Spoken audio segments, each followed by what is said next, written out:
Donc, live ce soir sur la naturopathie. Voilà, super, génial. Salut Thibaut. Nathalie qui nous rejoint. Salut Nathalie, j'espère que tu vas bien. Très bien, et toi? Ah, et ça va très bien. Ça sent le soleil chez toi, hein? Ouais, il a fait super beau. Bon, là, il fait noir, mais il a fait super beau. Ouais, Ah, et c'est cool. Bah ouais, mais bon, en même temps, il faut dire qu'actuellement, tu peux nous dire un petit peu où tu es actuellement là? Question de nous faire rêver. ouais, moi je suis sur l'île de Tenerife dans les Canaries. Et donc, on a une température la journée de 28 degrés. Et le soir, là, on mange sur la terrasse, il fait 22, 23 degrés. Ouais, c'est à peu près pareil que nous.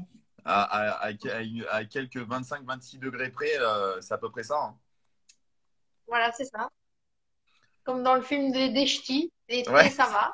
c'est un petit peu ça, c'est un petit peu le choc des cultures. Bon, je pense qu'il y en a qui l'auront entendu. Il y a un petit accent derrière tout ça là, hein. Ouais, je suis belge. Ouais, il Je me, suis sem- il me belge. semblait que c'était, il me semblait que ça chantait pas trop l'Espagne non plus. Non, je suis liégeoise. Même. Ok, bah écoute, en tout cas, c'est un plaisir de te recevoir ce soir. Alors, je sais pas trop comment on va s'organiser parce que je suis pas un méga expert des réseaux sociaux et visiblement, je peux pas mettre plusieurs personnes en contact. Donc, je sais Je pas. pense, Je je sais pas. pense que tu vas devoir couper un et faire intervenir l'autre, je Ok. pense. Et ben écoute, on va faire comme ça. Donc, bah, écoute, je suis vraiment super content de te recevoir ce soir pour ce petit live. Donc, ce soir, on va échanger un petit peu sur la naturo, sur le sport. Et puis, bah, écoute, je vais déjà te laisser te présenter. Voilà, David qui nous rejoint. Je vais te laisser te présenter, nous dire un petit peu ce que tu fais dans ton quotidien, les personnes que tu peux accompagner, qui d'ailleurs seront présents avec nous ce soir. Et vous allez voir que les amis, ça va pas rigoler parce que ce soir, il y a des guests de très très haut niveau. David vient de se connecter. David Smetani qui se présentera tout à l'heure. Donc pour vous la faire courte, c'est un athlète paralympique, multimédaillé paralympique. Donc vraiment la grande grande classe. On aura également Jonathan Deby qui devrait être parmi nous aussi, qui est gardien du côté des Spurs de Tottenham. Et puis on aura peut-être Yannick. Je ne sais pas si Yannick t'a confirmé du coup. Alors Yannick, il a un problème avec son compte Instagram qui a été Ah piraté. oui, Donc je oui, oui, il pense m'a qu'il va dit. se connecter. C'est possible qu'il se contacte avec le compte de son épouse, Caroline. Donc si D'accord. tu vois, il te signalera s'il est là. Ok, bah Normalement, il... tu me feras signe. Donc Yannick qui lui, quant à lui est mannequin et qui pour le coup est aussi très attentif et très vigilant sur sa santé, bien entendu, parce que lui aussi ça fait partie de son fonds de commerce d'être en forme. Et puis bah voilà. Donc Nathalie, c'est à toi. Je te laisse te présenter. Je te laisse voilà nous dire un petit peu plus qui tu es et ce que tu fais finalement au quotidien. On t'écoute. Alors bon, déjà, merci de m'avoir invité. Ça me fait plaisir de rencontrer ta communauté. Moi, je suis naturopathe. Je suis naturopathe depuis 2013. 7 ans maintenant. Ça va? Tu es toujours là parmi Ouais, nous? c'est tout bon. Et J'ai fait une petite organisation de fortune là, c'est pas évident. Excuse-moi. voilà. Ça veut dire que je donne un accompagnement aux personnes qui viennent me voir. Alors ça, la naturopathie, c'est d'abord une médecine préventive. Enfin, on appelle ça, il y a des gens qui sont un peu à cheval sur le mot médecine, mais c'est une médecine, oui, puisque ça soigne. Médecine préventive, donc, c'est-à-dire qu'on essaie d'abord de ne pas tomber malade. C'est un petit peu ça le but. Une fois qu'on est malade, ben, c'est un peu un échec pour le naturopathe. Donc, l'idée, c'est de venir consulter un naturopathe comme un peu comme le médecin en médecine traditionnelle chinoise, c'est-à-dire où on y va vraiment pour rester en santé. Donc ça, c'est le but à la base. Et la naturopathie, c'est une philosophie de vie, en fait, qui prend l'être humain dans sa globalité, pas seulement un corps, un bras, une épaule, le genou, etc., dans sa globalité, c'est-à-dire un être vivant dans un écosystème, dans la nature, en fait. Et on part du principe que tout est dans la nature pour se soigner. Et donc, on utilise principalement ce qu'on trouve dans la nature, mais c'est pas toujours, les gens pensent que c'est des plantes, des choses comme ça, mais ce sont aussi des principes naturopathiques, comme le fait de s'oxygéner, comme le fait de prendre du repos, le sommeil, l'eau, la qualité de l'eau est très importante. Notre corps est composé à 70% d'eau, donc la qualité de l'eau est très importante pour notre santé, le sommeil, comme j'ai dit, l'alimentation. L'alimentation, c'est un des piliers de la naturopathie. Et Mais pas le donc, je seul. peux recevoir des personnes de tout venant. Ça peut être des enfants, ça peut être des personnes plus âgées, ça peut être des sportifs. Donc, je coach des sportifs de haut niveau, des athlètes aussi qui s'entraînent là pour l'instant pour les Jeux Olympiques, par exemple, qui m'ont fait des demandes spécifiques, voilà, parce que soit ils avaient une blessure, ils avaient des douleurs suite à une blessure, ils ne parvenaient pas, la médecine traditionnelle n'arrive pas à les guérir, n'arrive pas à les soigner, parce que c'est des blessures récurrentes. Soit ce sont des sportifs de haut niveau qui manquent un peu de concentration parfois ou voilà, qui visent un certain niveau où ça demande de la concentration, ça demande une certaine motivation aussi. On n'est pas toujours, comme dira John peut-être tout à l'heure, il confirmera tout à l'heure, on n'est pas toujours motivé pour aller s'entraîner tous les jours, par tous les temps. Il y a des moments où on manque de motivation, c'est important. Donc, c'est à moi aussi de trouver des solutions, en fait, que ce soit pour ces sportifs, que ce soit pour ces personnes, pour vraiment retrouver une sérénité, parce que la santé, c'est un équilibre. Donc, on appelle ça l'homéostasie en naturopathie, c'est l'équilibre. En fait. La santé, c'est quand on est parfaitement, sent bien dans sa peau, on n'a besoin de rien, on n'est pas en carence. Et donc, c'est mon rôle, en fait, d'aller chercher ce qui ne fonctionne pas dans la personne, quel est le déséquilibre, comment ce déséquilibre est arrivé, et puis de rééquilibrer. Voilà. Donc C'est ce que je c'est fais. très intéressant tout ce que tu nous dis là. Et donc si pour résumer un petit peu ton propos, l'idée c'est vraiment d'être dans une démarche un petit peu holistique, c'est-à-dire de prendre l'individu dans sa globalité et finalement de lui apporter des solutions parce que très souvent, tu as bien fait de le préciser, on parle souvent de l'alimentation comme l'un des piliers importants, mais beaucoup oublient en effet ces notions d'hydratation. Et je sais que ça te tient particulièrement à cœur et je pense que tu développeras peut-être un petit peu plus précisément ce sujet tout à l'heure. Mais c'est vrai que cette démarche de globalité, moi j'en parle souvent notamment avec ce qu'on appelle les gains marginaux, c'est-à-dire une addition de petits détails, mais qui vont mener au haut niveau, au très haut niveau, et qui vont faire la différence dans des moments et des instants clés.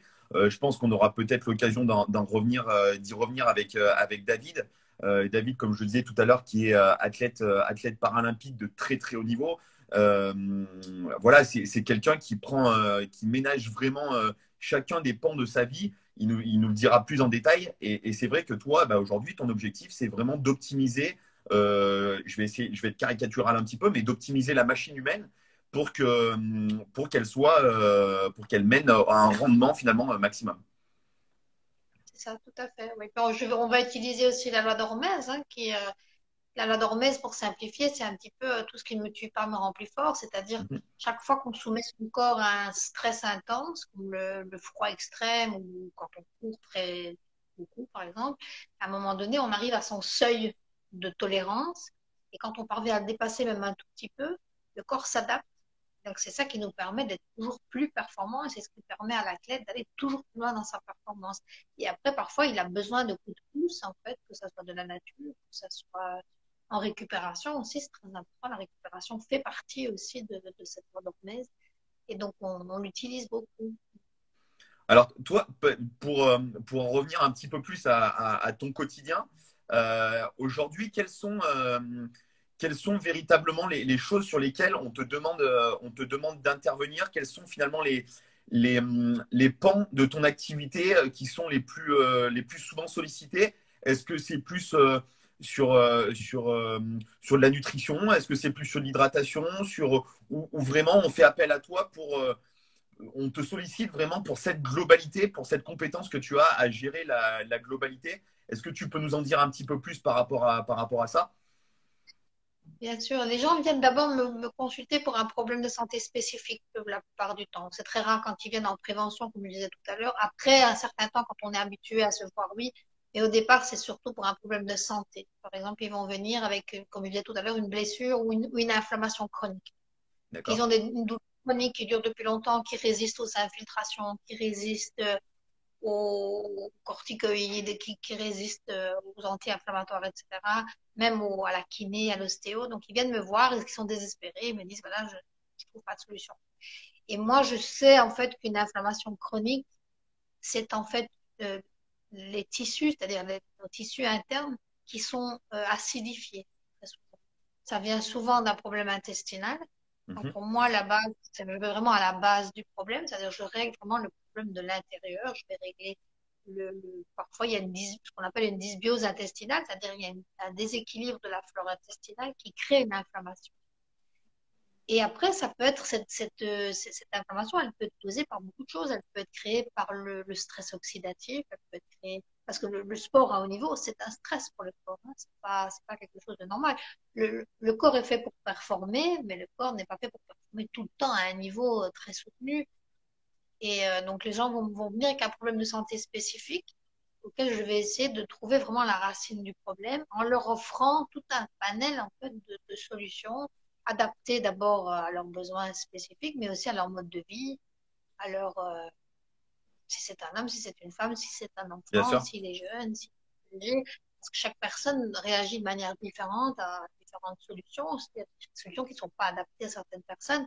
Il y a des personnes qui ne sont pas prêtes à mettre les changements Dans leur d'hygiène de vie qui seraient nécessaires. Donc voilà, c'est ça. Donc ça, c'est tout un processus. On ne fait pas un changement du jour au lendemain. C'est tout un accompagnement. Et donc ça peut être vraiment des problèmes. Ça peut être du problème de peau, problème de thyroïde, problème, ça peut être des cancers aussi parfois.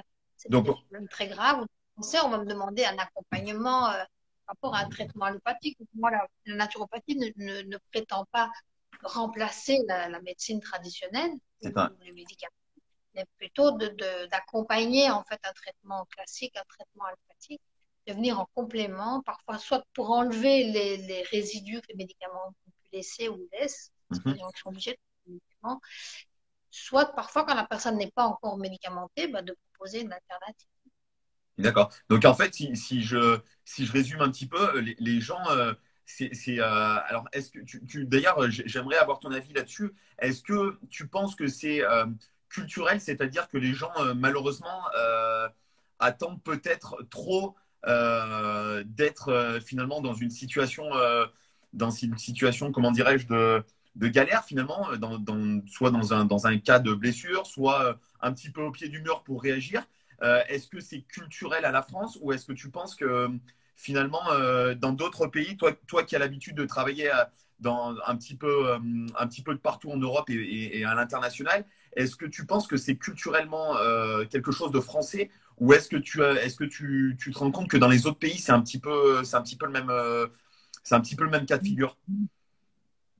Bah, c'est pas culturel rien qu'à la France, mais je veux dire, c'est un problème culturel de l'Occident en général, où on va voir un médecin quand on est malade. On attend en fait que le symptôme se déclare, alors qu'en fait, Mhm. quand le symptôme est déclaré, c'est déjà trop tard. Il faut faire tout un travail pour rectifier ce qui est en cours, alors qu'en fait, la prévention permet de ne pas tomber dans la maladie. À moins d'avoir un accident, par exemple, moi, je prends mon exemple. Moi, j'ai pas consulté un médecin depuis peut-être plus de 10 ans, 15 ans. Je ne vais D'accord. jamais chez le médecin. Donc, à moins d'avoir un accident, ça peut arriver, Oui, bien entendu, ouais. une maladie très grave, je ne sais pas, c'est possible, mais avec une certaine hygiène de vie, il y a moyen de rester en santé, en fait, même à un certain âge, puisque moi, je vais avoir 53 ans, donc on pourrait dire, voilà, à mon âge, la préménopause, etc., il pourrait y avoir des problèmes qui pourraient survenir. Or, je n'ai aucun problème de santé. Donc, c'est culturel par rapport à l'Occident, alors que, par exemple, j'ai beaucoup voyagé dans le temps pour mon ancienne activité. Je suis allée en Chine, par exemple, où c'est tout à Mhm. fait le contraire. Où là, on ne va pas voir le médecin parce qu'on est malade. On va le consulter une fois par mois, Pour systématiquement, faire un comme on bilan. ferait un dentiste pour faire un bilan. Et si on voit qu'il y a des choses qui ne fonctionnent pas, on rectifie directement. Voilà. Je vois que tu as des questions de lunettes, mais moi, sans mes lunettes, demain, je n'arrive pas à Ouais, lire. ouais, ouais, je vais du coup interagir en même temps. Euh, j'ai Sam qui est un athlète de la team Rinbou. Je ne sais pas si tu connais, qui est tennisman.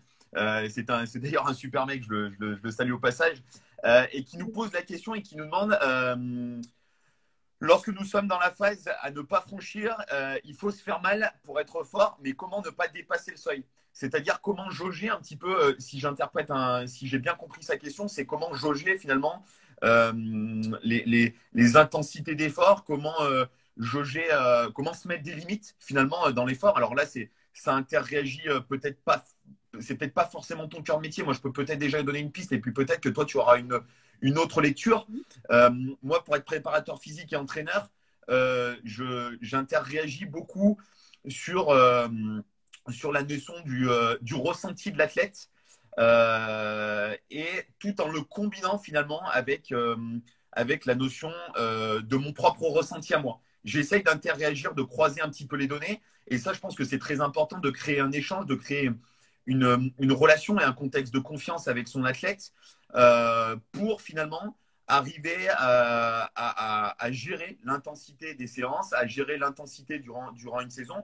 Et pour le coup, moi, je vais te poser une question. Est-ce que ça t'arrive régulièrement de suivre des athlètes ou on parle beaucoup d'athlètes, on parle beaucoup de sportifs parce que j'ai une communauté qui est très orientée là-dessus, mais tu suis aussi d'autres personnes un petit peu plus lambda. Est-ce que tu es souvent consulté pour des athlètes ou pour des personnes qui sont en surmenage, qui sont en burn-out et finalement, qu'est-ce que toi, tu aurais tendance à conseiller un petit peu dans ce genre de situation, même si on sait que chaque individu est différent, hein, mais est-ce que, tout du moins, est-ce que tu es confronté, je suppose que tu es confronté de manière assez régulière à ce genre de situation. Comment tu as interréagi avec ces personnes-là finalement? Mhm. Bah, pour répondre d'abord à la question de Sam, le corps est bien fait en fait. Le corps est une machine qui est très bien faite. Quand tu arrives à ton seuil, bah, c'est la douleur en fait. C'est la douleur qui t'arrête. Après, si tu as bien préparé ton corps, c'est-à-dire si ton corps a suffisamment de nutriments dans les muscles, si tu as pris suffisamment d'oméga 3, la phycocyaline par exemple, qui peut aider beaucoup aussi pour aller plus loin dans l'effort, vraiment à cette limite justement, pour ne pas faire une déchirure, mais pour pouvoir aller un tout petit peu plus loin, ce qui te permet la fois suivante d'aller encore un peu plus loin, d'adapter comme ça selon la loi de l'Hormèse, bah, tu arrives à ton seuil en fait. Donc, tu le sais parce que ton corps t'arrête. Ça, c'est facile. C'est le C'est facile facteur de le numéro un. savoir.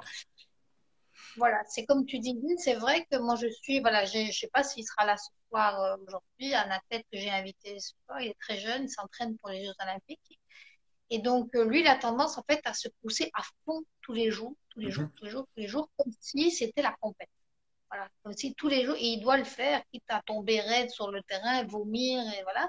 Et il me dit, j'en peux plus, je suis vidée, bien sûr, parce que il y a une différente manière de s'entraîner. Pour moi, tu dois t'entraîner tous les jours, c'est-à-dire de l'entraînement, c'est-à-dire euh, un peu comme une voiture qu'on va mettre sur la route à sa vitesse de croisière, et de temps en temps, on va la pousser un petit peu fort pour un peu la dérouiller. Donc, je lui disais, moi, mon conseil, c'était justement de faire, il fait 6 entraînements semaine, de faire 5 entraînements, c'est-à-dire en vitesse de croisière, en essayant toujours d'aller un tout petit peu plus loin dans son effort. Et puis le dernier jour, d'y aller à fond comme si c'était la course, d'aller vraiment au bout de ses forces. Et on a trouvé comme ça un équilibre et ça fonctionne plutôt bien. Je crois D'accord. que la phycocyanine l'aide. Alors, c'est très intéressant. On reparlera sans doute de la phycocyanine. Et c'est très intéressant les propos que tu nous tiens parce que moi, tu vois, depuis quelques temps, j'interviens un petit peu dans l'univers du CrossFit. J'ai vu qu'il y avait également Kevin Dupuis, un athlète, ancien athlète de l'équipe de France qui aujourd'hui est au Cirque du Soleil et qui connaît bien aussi cette problématique de l'entraînement, alors que ça soit en gym comme dans de nombreux sports et notamment également en CrossFit.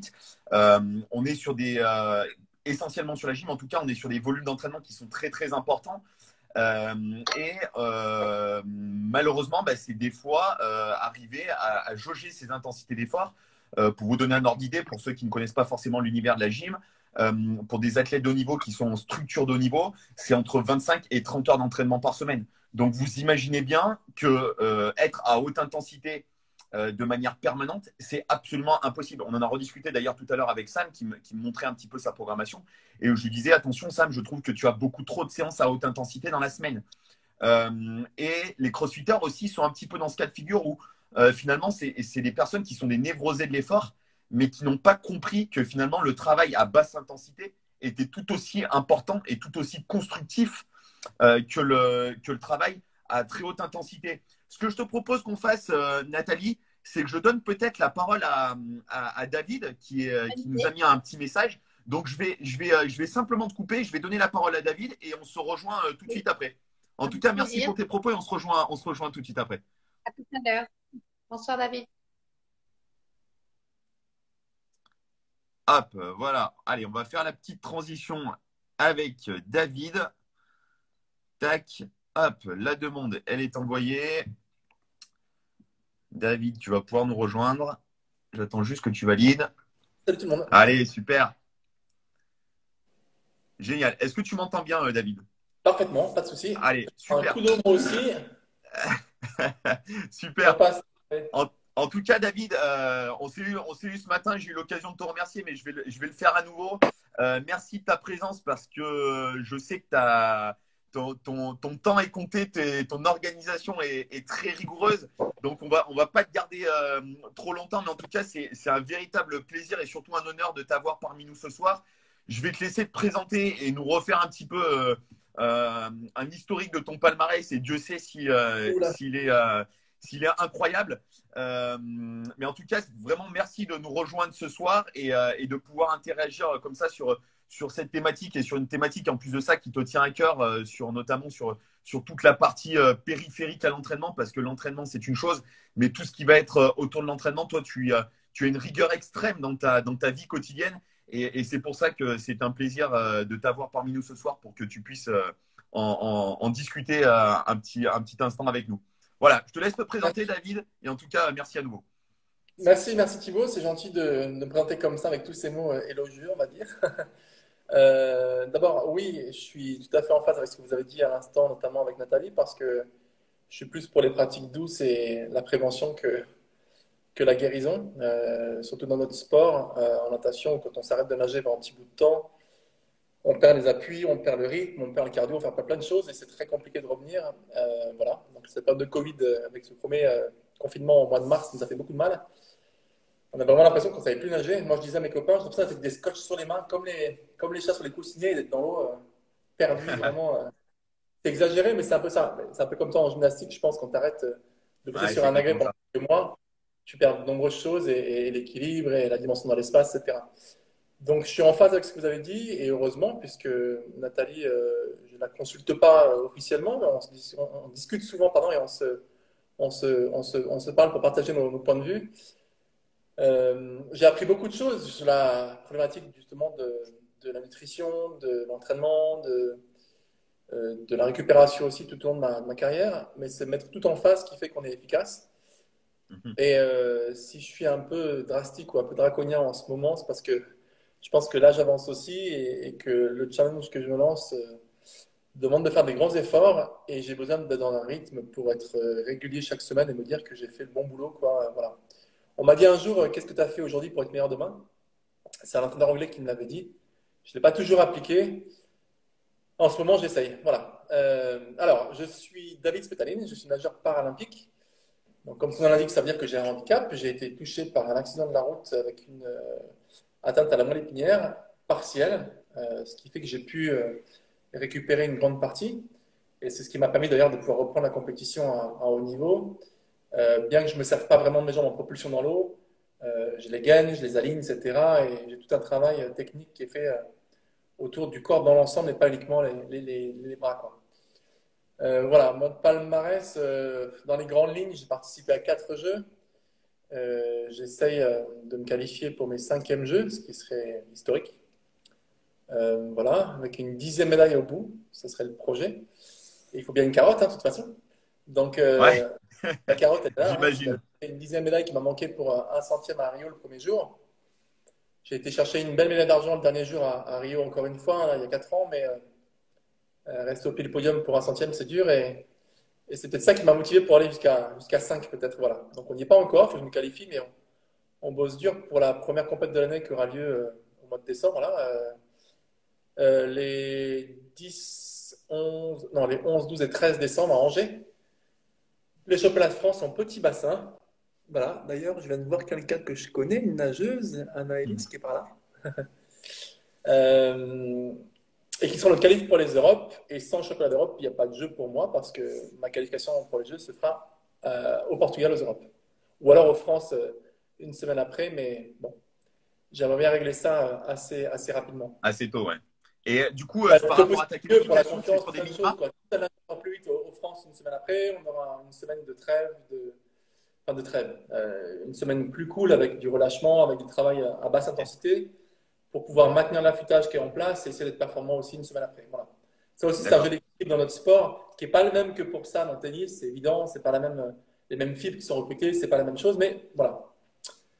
J'ai participé à 5 championnats du monde, 5 championnats d'Europe, avec 12 et 11 médailles.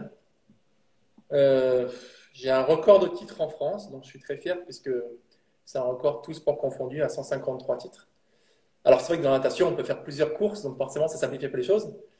Par rapport au tennis où on a un match, ou au judo il y a un combat ou un tournoi, mais voilà, ça se termine par une finale et c'est fini. Encore faut-il toutes les courir, toutes ces courses. Encore faut-il toutes les En courir. gymnastique, il y a différents agrès. Exactement. Je me souviens de Victor Sarbo en 92 à Barcelone, qui avait participé, d'ailleurs, non pas sous l'équipe russe, mais sous l'équipe neutre. Ouais, bien sûr. La Russie avait été, au départ, interdite à cause du dopage. Et Vitaly Charbot avait participé à 7 épreuves et en gagné 5 ou 6, je crois. Sol, anneau, c'est exactement ça. Ouais. Et puis barre fixe, Ouais, barre parallèle. il avait fait une véritable radia. Ouais. Il avait fait une Michael Phelps version gymnastique, on va dire. Voilà. Ouais, c'était un petit peu ça. Ouais. Et puis, et en plus de ça, voilà. Les deux sports n'ont rien à s'envier. Je veux dire, c'est beaucoup de travail et pour l'un et pour l'autre. ouais, bien pour sûr. des questions libres, de sensations, voilà. Alors, pour revenir au sujet du soir, j'aime beaucoup l'approche de Nathalie pour ce qui concerne la médecine parce que moi aussi, je fais partie des personnes qui pensent que la médecine a la bon dos en ce moment, ou les laboratoires surtout, qui font un travail fantastique et heureusement, on les en remercie d'ailleurs chaleureusement, notamment pour le Covid, etc. Mais soigner quelqu'un, c'est bien, lui éviter d'être malade, c'est encore mieux, il me semble. Voilà, donc c'est aussi un petit peu l'approche qu'avait annoncé tout à l'heure Nathalie et je partage tout à fait son point de vue. Dans notre sport, encore une fois, et je me place en tant que sportif, s'arrêter à cause d'une blessure, c'est la catastrophe. Dans différents métiers aussi. Donc c'est vrai que de pouvoir rester en bonne santé, d'être performant toute l'année, ou simplement en bonne santé toute l'année, c'est quand même l'idéal. Et c'est pour ça que de notre côté, en tant que sportif, notamment du team Ringlour, on essaye de pallier ces choses-là avec des compléments qui nous semblent être intéressants. Et s'ils sont naturels, ils sont aussi complémentaires à ce que l'on fait au quotidien. Et je veux dire par là, à l'hygiène qu'on se donne, autant sur l'alimentation que sur le sommeil, etc. C'est d'ailleurs l'une des raisons pour lesquelles j'ai coupé le bec à Nathalie à un moment. Tu m'en excuseras. Parce que pas de souci. Elle est je au vais rester courant. avec et puis ensuite, je vais plonger dans mon lit.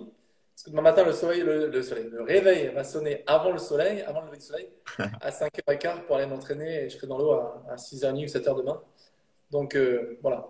Et la récupération, que j'ai peut-être trop négligée à un moment donné, devient un facteur extrêmement important et je m'en rends compte au quotidien. Quand je suis vraiment reposé et que j'ai vraiment 100% de ressources, dans l'eau à l'entraînement le matin, c'est pas la même chose. C'est vraiment pas la même chose. Et c'est pour ça que ça me fait plaisir de t'avoir ce soir parce que, hormis le palmarès, peut-être l'un des plus beaux palmarès français à l'heure actuelle et peut-être même de tous les temps, hein, tu disais, avec ce record du nombre de médailles, etc., ce cap du nombre de Jeux du nombre de Jeux sur lesquels tu es en train de t'engager pour une 5e participation. Moi, je suis dans un sport olympique, ça parle peut-être pas forcément à tout le monde, mais ce qu'il faut se dire, c'est qu'un cycle olympique, c'est 4 ans.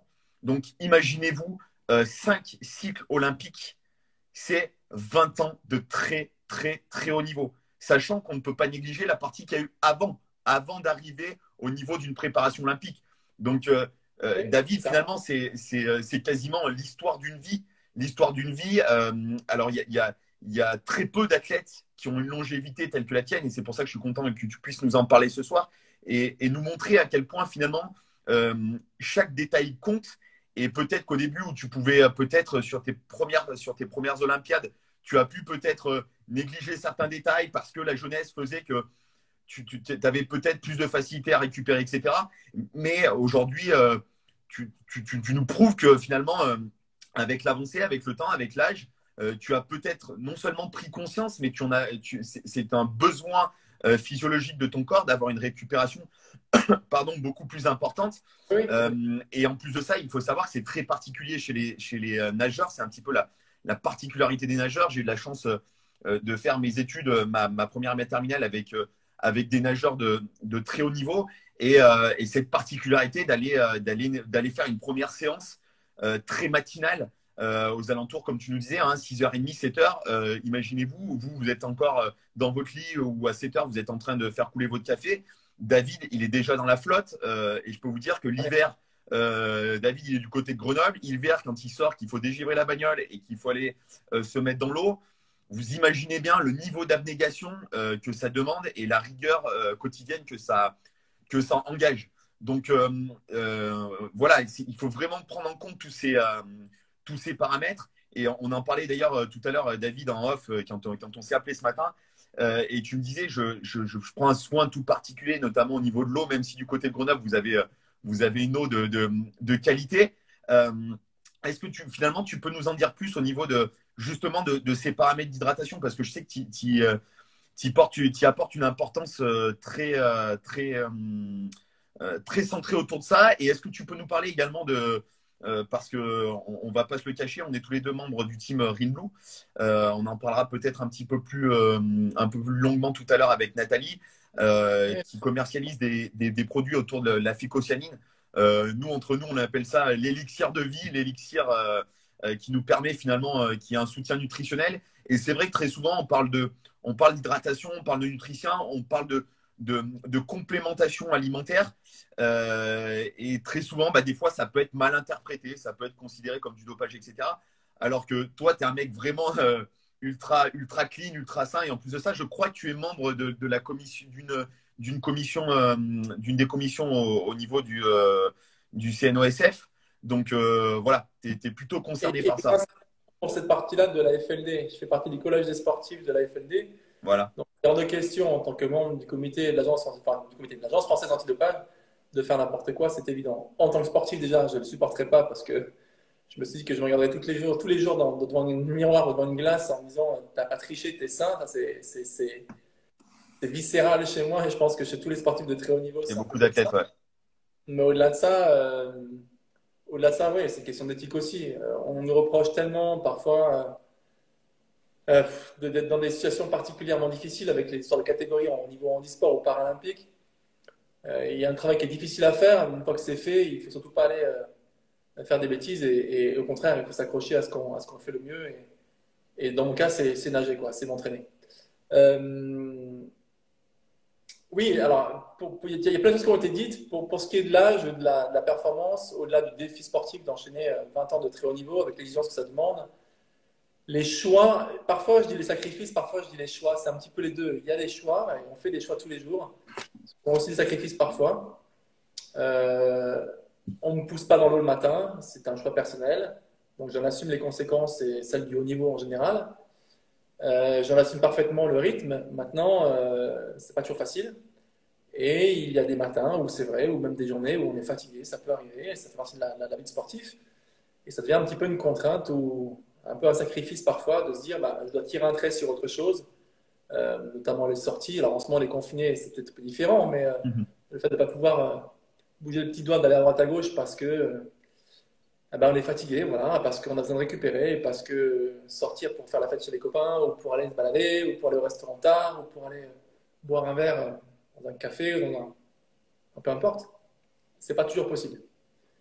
Voilà, on est dans un rythme de travail qui fait que le week-end, on essaie de récupérer aussi.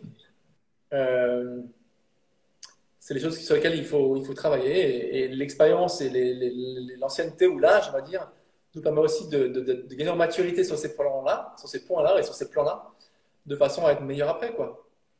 Et si dans la récupération en général, j'essaie de me tenir à carreau vraiment maintenant parce que mon corps me le fait payer cash derrière, je sais aussi que c'est un facteur déterminant pour la performance, pour aussi éviter les blessures, ça c'est clair. Et puis l'eau, oui, parce que On nous rappelle sans cesse, et c'est vrai que notre corps est fait à plus de 70% d'eau, même 80% je crois, Mhm. et que l'hydratation pour les tissus, pour la circulation du sang, pour les globules, pour plein de choses. Des facteurs drainants aussi, puisque quand on est plein de lactate après les grosses séries, ben, il faut éliminer. Et éliminer comment? Il faut boire de l'eau pour aller épicer l'eau, quoi. Voilà, et enlever toutes les toxines qu'on a dans le corps. Euh, donc oui, c'est un élément sur lequel j'ai pas toujours été très rigoureux et je le suis un peu plus maintenant. J'essaie de boire l'équivalent de ma bouteille en verre là, que j'ai Mhm. avec moi, qui fait 1 litre quasiment. J'essaye entre les entraînements de boire deux bouteilles dans la journée. Ça fait 2 litres, 2 litres et demi. Plus que je bois à l'entraînement, ça Plus que tu fait. vois l'entraînement. Ouais, avec ce que je bois à l'entraînement, ça fait à peu près 4 litres par jour, 4 litres et demi, quoi. J'ai 1 litre par séance. Un muscu, c'est pareil, je prends quasiment 1 litre aussi. Bon, je ne suis pas parfait dans tout, hein, ce côté-là, mais Non, environ 4 litres. en tout cas, tu te donnes vraiment les moyens d'optimiser sur le panel, un panel le plus large possible et tu cherches justement, tu es à la recherche de ces gains marginaux qui font que tu vas pouvoir aller chercher cet objectif. En tout cas, on te le souhaite, mais Oui, tu il y a essayes aussi, de, voilà, de. il y a aussi un impact psychologique hein, qu'il ne faut pas oublier. On le néglige parfois, mais être sur les bons rails, être dans la bonne formule, on va dire, et faire les bons choix, c'est aussi se rassurer. Et donc, quand on est rassuré, on est confiant. Et si on est confiant, bah, tout se passe bien. Il y Ouais, a bien quelqu'un sûr. qui disait, c'est une phrase que j'aime beaucoup, que j'utilise en conférence lorsque j'interviens en entreprise, Arthur H., qui était le mentor de Yannick Noah, qui disait à l'époque, si l'une des clés de la réussite ou du succès, de la performance, bref, c'est la confiance en soi, l'une des clés de la confiance en soi, c'est la préparation. Dans le sport, c'est tellement vrai, quoi. Bien sûr. Plus on est méthodique, pardon, plus on est méthodique, plus on est assidu, plus on est exigeant avec soi-même, et plus on réussit, parce que finalement, c'est une spirale positive que l'on met en place et qui nous permet de préparer les échéances le mieux possible, en étant rassuré sur les démarches qu'on a mis en place pour progresser. Voilà. Parce que j'ai toujours besoin de progresser, même encore aujourd'hui, après 4 jeux, je suis à la recherche de performances qui étaient celles de 2008, par exemple. Euh, voilà, donc il y a des hauts débats dans le sport et il faut se maintenir, il faut essayer. Donc, retrouver ce niveau-là à l'époque de mes 30 ans, ben oui, ou de 29 ans, enfin peu importe, c'est difficile et ça demande beaucoup de sacrifices, beaucoup de travail. Donc on essaie d'optimiser un maximum et on se rend compte que finalement chaque secteur n'est pas du tout anecdotique, il devient prioritaire, il devient essentiel parce que c'est ce qui va faire la différence par rapport aux autres, quoi. S'entraîner, on le fait tous bien. Des petits jeunes qui ont 18, 19 ans ou 20 ans derrière moi dans d'autres pays, ils le font très très bien aussi. Donc, qu'est-ce qui va marcher? Bah, c'est l'expérience, c'est l'hygiène de vie, c'est l'alimentation aussi. J'ai retrouvé un corps de gamin de 25 ans en faisant attention, en mangeant mieux, en mangeant peut-être de façon plus qualitative. Et puis ça compte, quoi, tout ça. Ça compte, donc voilà. Et plein de Ouais, messages. Bon, je te ouais, laisse les lire. je vois que Nathalie nous envoie un petit message. Jonathan, je ne sais pas s'il nous a rejoint. En tout cas, David, c'est hyper intéressant et ton témoignage a du poids parce que, bien entendu, quand on a de la chance de recevoir un athlète de ton calibre, j'insiste parce que j'ai eu l'occasion de rencontrer pas mal d'athlètes et des athlètes de très haut niveau, des athlètes de rang mondial et de classe olympique. Mais c'est vrai que voilà, quand on a des athlètes comme toi qui vont chercher une 5e qualification olympique, ça a une résonance toute particulière. Et surtout, Surtout pour moi. exactement. Et puis en plus, ça me tenait vraiment à cœur parce que très souvent, ça a souvent été d'ailleurs un gros débat. Je me permets de m'écarter un tout petit peu du sujet principal, mais très souvent, on a eu tendance, on a d'ailleurs toujours tendance à mettre le sport paralympique un petit peu de côté, bien malheureusement. Et du coup, bah, c'était également l'occasion ce soir de montrer qu'on échange énormément, alors que ça soit entre athlètes du milieu olympique ou paralympique, sport valide ou sport à handicap. On essaye d'échanger. Nous, on a de la chance d'être dans ce team Ring Blue où l'échange est permanent, où on parle expérience, on parle méthodologie d'entraînement. Ouais. Je sais que toi, tu vas notamment, tu as fait la démarche de bosser en ce moment avec un apnéiste pour travailler sur ta respiration, etc. Et en tout cas, c'est un plaisir de pouvoir mettre aussi ce sport paralympique qui est tellement trop souvent négligé. Et on se rend compte qu'il y a des athlètes en plus incroyables, dont tu fais partie. On a également notre ami judokat, dont j'ai perdu malheureusement son nom. Martinet. Voilà, qui est dans notre team aussi, où on a de la chance de pouvoir échanger. Et c'est aussi ce qui fait la Quelqu'un richesse qui a une histoire particulière, hein, et elle, je repense à ça parce que tu parles de Sandrine, Mhm. elle a vécu un vrai traumatisme, et pas que moral, mais physique à Londres avec une fracture incroyable à la Ouais. cheville. Elle est allée sur le tatami, elle n'a pas réussi à finir le combat parce que c'était trop insupportable. Et 4 ans après, le judo étant sur une seule journée, elle va faire une très très belle journée et elle est championne paralympique Et championne paralympique, à ouais. Tokyo. Et Exactement. c'était exceptionnel, quoi. C'était la plus belle revanche qu'elle pouvait avoir, la plus belle réussite et quelque chose qui est vraiment incroyable, quoi. Donc, il y en a quelques-uns. Donc, merci en tout cas. Oui, c'est gentil, Thibaut, de nous mettre à l'honneur aussi. Et dans cette démarche qu'on évoque là, de préparation, Mhm. d'entraînement, de performance, de plaisir aussi, bien sûr, Bien entendu. euh, j'ai envie de dire, il y a que le sport qui compte et c'est ça qu'on veut valoriser avant tout, quoi. Alors là, on parle de santé, on parle d'hygiène de vie, on parle de plein de choses. Le sport est vraiment un déterminant commun à tout ça, mais au-delà de ça, oui, c'est vrai que on parle sport et on est passionné de sport, de performance, de compétition, de résultats, tout ce qui nous fait vibrer en général. Et Exactement, c'est ouais. ça qui est le plus important, quoi. Voilà. Et c'est ce qu'on disait d'ailleurs l'autre jour dans notre, dans une discussion. On disait ce qui est incroyable, c'est qu'on arrive justement à oublier ces barrières et à se dire, bah, tiens, j'avais oublié que cet athlète-là était un athlète paralympique. Parce on n'est plus dans cette dimension-là, on est dans une dimension de prendre l'athlète, l'individu en tant que tel. Et finalement, on se rend compte que la préparation, le niveau de rigueur, le niveau de euh, tous ces gains marginaux s'appliquent absolument à tout le monde. Et en effet, tu as raison de le préciser, on parle en tant que sportif parce que c'est la communauté qu'on touche finalement ce soir, mais c'est des choses qui sont absolument applicables pour l'intégralité du commun des mortels, entre guillemets, et où tout le monde devrait prendre soin de sa santé, de faire de l'activité physique, etc. Et la promotion de cette activité physique et ce bien-être au quotidien par l'alimentation, par la récupération, par le sommeil, par l'hydratation, etc. C'est quelque chose qui en effet est tellement trop souvent négligé. Et je pense qu'on aura l'occasion peut-être d'en reparler un petit peu après avec Nathalie, notamment sur toute la dimension éducative où les gens on remet trop souvent ça en disant oui, mais ça manque peut-être d'éducation. Non, c'est surtout que les gens n'ont pas forcément envie de s'y intéresser, n'ont pas forcément envie de faire la démarche que nous, on peut faire aujourd'hui en tant qu'athlète parce qu'on est vraiment à la recherche du moindre petit gain pour optimiser sa Ouais. performance et pour aller chercher le résultat et le côté exceptionnel de ce que peut nous apporter le résultat. Et je pense qu'aujourd'hui, tu en es l'un des meilleurs ambassadeurs en tout cas. Parce que c'est ce qui fera la différence aussi, à un moment donné. C'est le Mhm. détail qui permet d'être meilleur que les autres ou de revenir à un niveau le plus haut possible. Et on parle de médailles olympiques ou paralympiques, mais bon, de titres ou de podium. Et c'est au prix d'une exigence incroyable. Mais aussi parce qu'on est conscient que, avant tout, le sport, c'est la santé, quoi.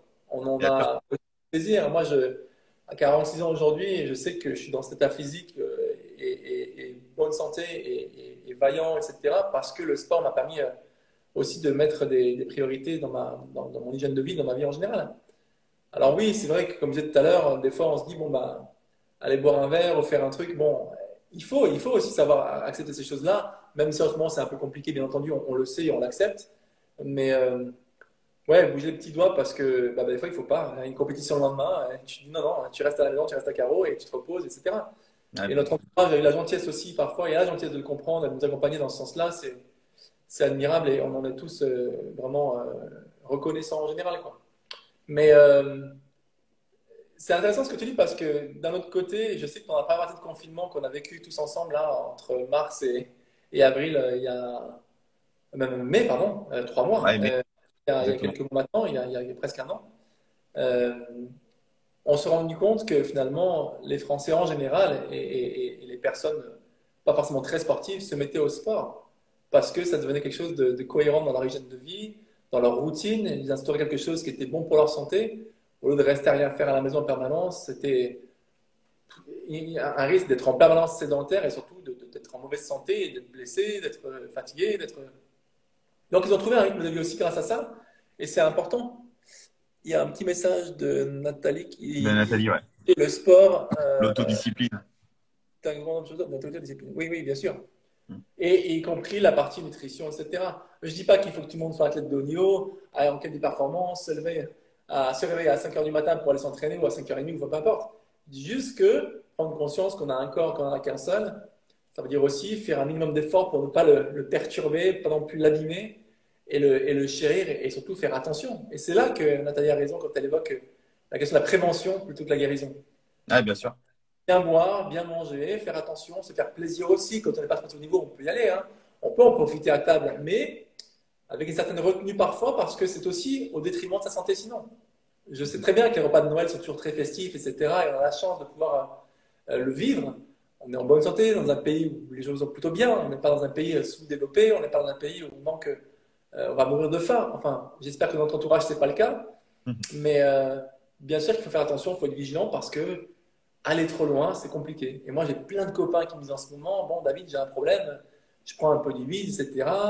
T'as 46 ans, t'as les carreaux de chocolat qui ressortent, c'est quoi cette histoire? Pourquoi? Je sais pas pourquoi, parce que je fais attention, quoi. Ouais, ben, bien sûr. Et pourtant, j'ai aussi pris du poids à un moment donné, je m'en rendais pas forcément compte, jusqu'à ce que mon diététicien que je salue, Romain Giraud, me dise, écoute, ouais, il y a un peu de graisse en trop, on va faire fondre tout ça, on va retrouver un corps un peu plus athlétique comme tu l'avais avant, parce que tu veux être performant, ben, il faut passer par là, quoi. Après, tu Voilà. as tout à fait raison. C'est vraiment redonner de la cohérence dans un projet de vie, dans sa globalité, et non pas sur quelque chose de trop centré, de trop recentré. Très souvent, on a tendance à s'arrêter sur des facettes au lieu de prendre les choses plus dans leur globalité, et c'est bien dommage. David, Oui, je sais. une partie ludique aussi en même temps. On ne dit pas de Ouais, faire bien du sûr. sport en haut et toujours le même sport, mais d'une façon un peu plus ludique en disant bah, je vais faire un peu de footing un matin, je vais aller nager un peu, je vais faire du vélo, je vais marcher, je vais jouer à la pétanque, je vais jouer au foot, voilà, je vais aller faire un peu d'escalade, j'en sais rien. On est tous capables, quand on est en bonne santé, de faire plein de choses différentes et c'est ce qui va maintenir je pense, votre intellect aussi, parce Bien que sûr. Bien sûr. la dopamine qu'on sécrète quand on fait du sport, elle permet d'avoir un épanouissement aussi psychologique important. L'endorphine qui est importante aussi. Et puis tout ce qui va derrière. On reparlera, vous reparlerez parce que je vais devoir vous quitter dans un petit moment, mais de cette phycocyaline dont on parle beaucoup en ce moment entre nous parce que forcément, c'est quelque chose qui nous anime aussi et qui nous aide au quotidien. Bien sûr. Mais que ce soit pour la question de la mélatonine ou de la sérotonine, c'est un moment de stress qu'on va sécréter à un moment donné et qui nous fait du bien, pour ne pas être en permanence sous pression et sous stress, elle est aussi quelque chose qui est bénéfique pour l'environnement professionnel, pour l'environnement familial, l'environnement personnel. Et le sport sert à ça aussi, quoi, entre autres. Mais c'est un tout. C'est un ensemble. David, je sais que ton temps est compté. En tout cas, je ne vais pas te retenir plus longtemps. Pardon. Je te remercie en tout cas de ton Ouais, intervention je vais finir un mini-mail et je vais aller me coucher. en tout cas, je te remercie encore mille fois d'avoir été parmi nous. J'espère que les gens qui nous auront écoutés auront saisi la chance de t'avoir parmi nous ce soir. Mille merci à toi. On te souhaite en tout cas plein de bonnes choses et une qualification olympique. On espère qu'on te verra du côté de Tokyo et pourquoi pas sur une belle médaille pour clôturer peut-être cette carrière déjà incroyable. Merci Exactement. à toi. Je ne coupe pas le live, bien entendu. On va retrouver Nathalie et peut-être John par la suite. Ouais. David, Ça va être encore. intéressant de continuer à rester sur la belle aventure de ce soir. Ça va être très intéressant, j'en suis persuadé. Ouais, super. En Et tout cas, les gens, merci David. on n'a pas forcément regardé toutes les questions là ce soir, mais par contre, si les gens ont des questions, je serais vraiment moi, ravi de pouvoir y répondre et que les gens n'hésitent pas. Les réseaux sociaux servent à ça aussi. On a tous des messageries sur Instagram. Ils peuvent nous suivre et nous envoyer des réponses, des questions, même pour les sportifs qui sont des sportifs amateurs et qui ont besoin personnel. On pourra essayer en tout cas de les aider, faire notre maximum pour ça. Donc, pas de souci. Et c'est bon de Voilà. le préciser. Et merci à toi en tout cas parce que tu es un mec, malgré le palmarès long comme un bras, qui est hyper accessible. On Il faut, il n'y a pas de t'en raison. remercie par rapport à ça en tout cas. Il n'y a pas de raison, il faut. C'est ça qui fait que le sport est partagé, pardon. C'est ça qui est intéressant. Mais tout le monde ne le fait pas, malheureusement. Et en tout cas, toi, tu fais partie de ces rares personnes très accessibles et qui sont toujours là pour donner un petit coup de main et pour nous guider. Eh bien, merci à tous. Merci Mélinda, c'est très gentil. Bisous à tout le monde et bonne nuit. Salut David, merci à toi Ciao, encore. ciao. Ciao, ciao. Salut. allez, on va retourner du côté de Nathalie. Hop, je vais juste la retrouver. Voilà, en tout cas, j'espère que vous kiffez ce live. Comme je vous avais dit, vraiment, on a une chance incroyable d'avoir reçu David. Vous l'aurez compris, un mec vraiment, vraiment exceptionnel. Je pèse mes mots. Je n'exagère pas sur les superlatifs parce que tant sur sa carrière que sur sa générosité, etc. Vraiment, on a une chance vraiment incroyable. Donc, on rejoint Nathalie. Nathalie, je suppose que tu as pris plein de notes et tu as peut-être pas mal de petites précisions à nous apporter sur ce que David a pu nous dire. Bah, moi aussi, je trouve que c'est vraiment un athlète exceptionnel qui a un parcours de vie qui est incroyable, en fait, qui a une histoire incroyable aussi. Et on apprend beaucoup à ses côtés. Donc, c'est vrai que c'était une vraie chance de l'avoir avec nous ce soir et je le remercie encore. Et je me disais en fait que c'est ce que j'écrivais dans le chat tout à l'heure, c'est une pensée qui me venait. Je me disais, dans le monde dans lequel on vit, on a tellement un confort de vie, en fait, qu'on est rarement dans le dépassement de soi. C'est fini, en fait. On ne doit pas se dépasser physiquement. On prend l'ascenseur, on prend la voiture, on va faire une course à 100 mètres, on prend la voiture. Et or, notre corps a besoin de ce dépassement. Et le sport, c'est parce que moi, je ne suis pas très sportive.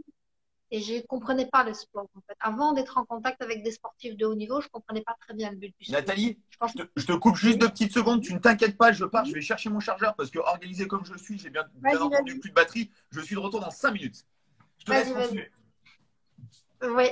Et je disais donc que le dépassement de soi, je l'ai compris en fait en fréquentant des athlètes de haut niveau, qu'on a besoin de ce dépassement de soi et que le sport, ça nous permet en fait de nous dépasser. Je pratique le yoga par exemple, ben, ça semble anodin le yoga, mais ça permet en fait d'aller plus loin dans son corps.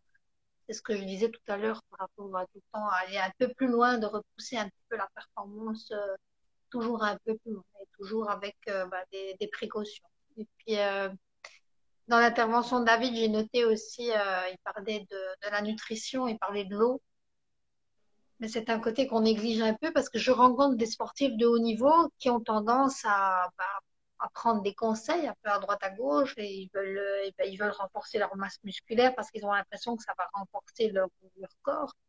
Or, on le voit, les athlètes qui sont les plus performants sont les athlètes qui sont souvent légers et qui sont rapides aussi. Donc, on va plutôt vers le séchage plutôt que vers la prise de masse. Ça dépend un peu le sport qu'on fait, mais généralement, moi, les athlètes que je rencontre, c'est plutôt ça. Et donc, toutes ces protéines qu'on pouvait prendre avant en ayant l'impression que ça allait augmenter les performances, on se rend compte aujourd'hui, de plus en plus d'athlètes que je rencontre veulent justement une performance saine et vont me demander en fait une aide plus naturelle, plus saine. Donc, en dehors de tous ces côtés boostants, ces côtés dopants qu'on pouvait voir avant dans le sport. Il faut plutôt aller vers des produits naturels. D'ailleurs, j'ai une collaboration avec un monsieur ici qui a une herboristerie ici sur l'île qui me disait, pareil, les sportifs qu'il reçoit, ce sont beaucoup de sportifs véganes. C'est quand même quelque chose de relativement nouveau parce qu'on avait l'impression que pour aller loin dans le sport, il fallait manger son steak. On a l'impression que tous les jours de foot, on mange le steak avant le foot. Et je rencontre de plus en plus de sportifs de haut niveau qui sont véganes ou qui sont. Après, moi, je suis pas nécessairement pour le véganisme. Voilà. Je pense que je suis pour l'équilibre alimentaire. Hein. Je pense qu'on est des êtres omnivores, mais bon, je respecte les choix de chacun. Mais on en rencontre de plus en plus. On rencontre de plus en plus des gens qui me disent voilà, moi, je suis végane, donc qu'est-ce que vous me conseillez dans mon alimentation? Et en complémentation, parce qu'un sportif vegan, bah, à un moment donné, il va manquer de vitamine B12, puisque la vitamine B12, on la trouve que dans la viande. Donc, il va me demander des solutions alternatives ou de la complémentation.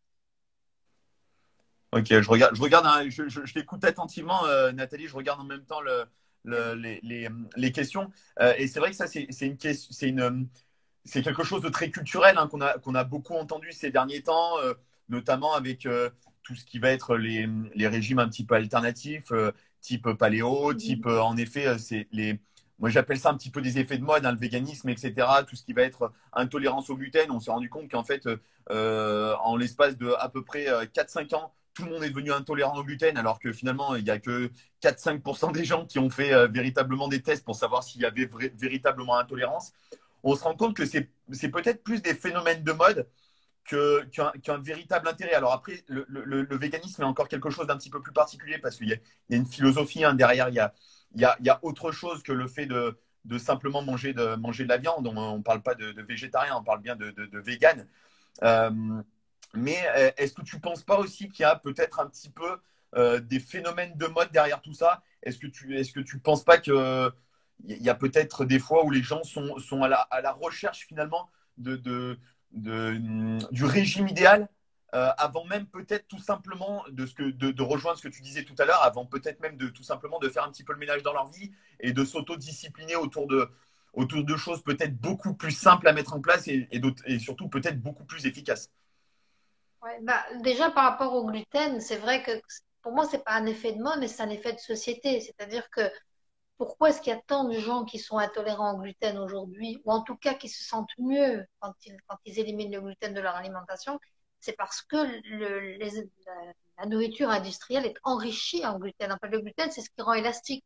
Plus il y en a dans le pain, par exemple, on met très peu de matières premières pour créer un gros pain.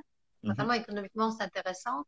Et on a été nourri pendant plusieurs années à ce régime surenrichi en gluten. Et donc, à un moment donné, c'est trop.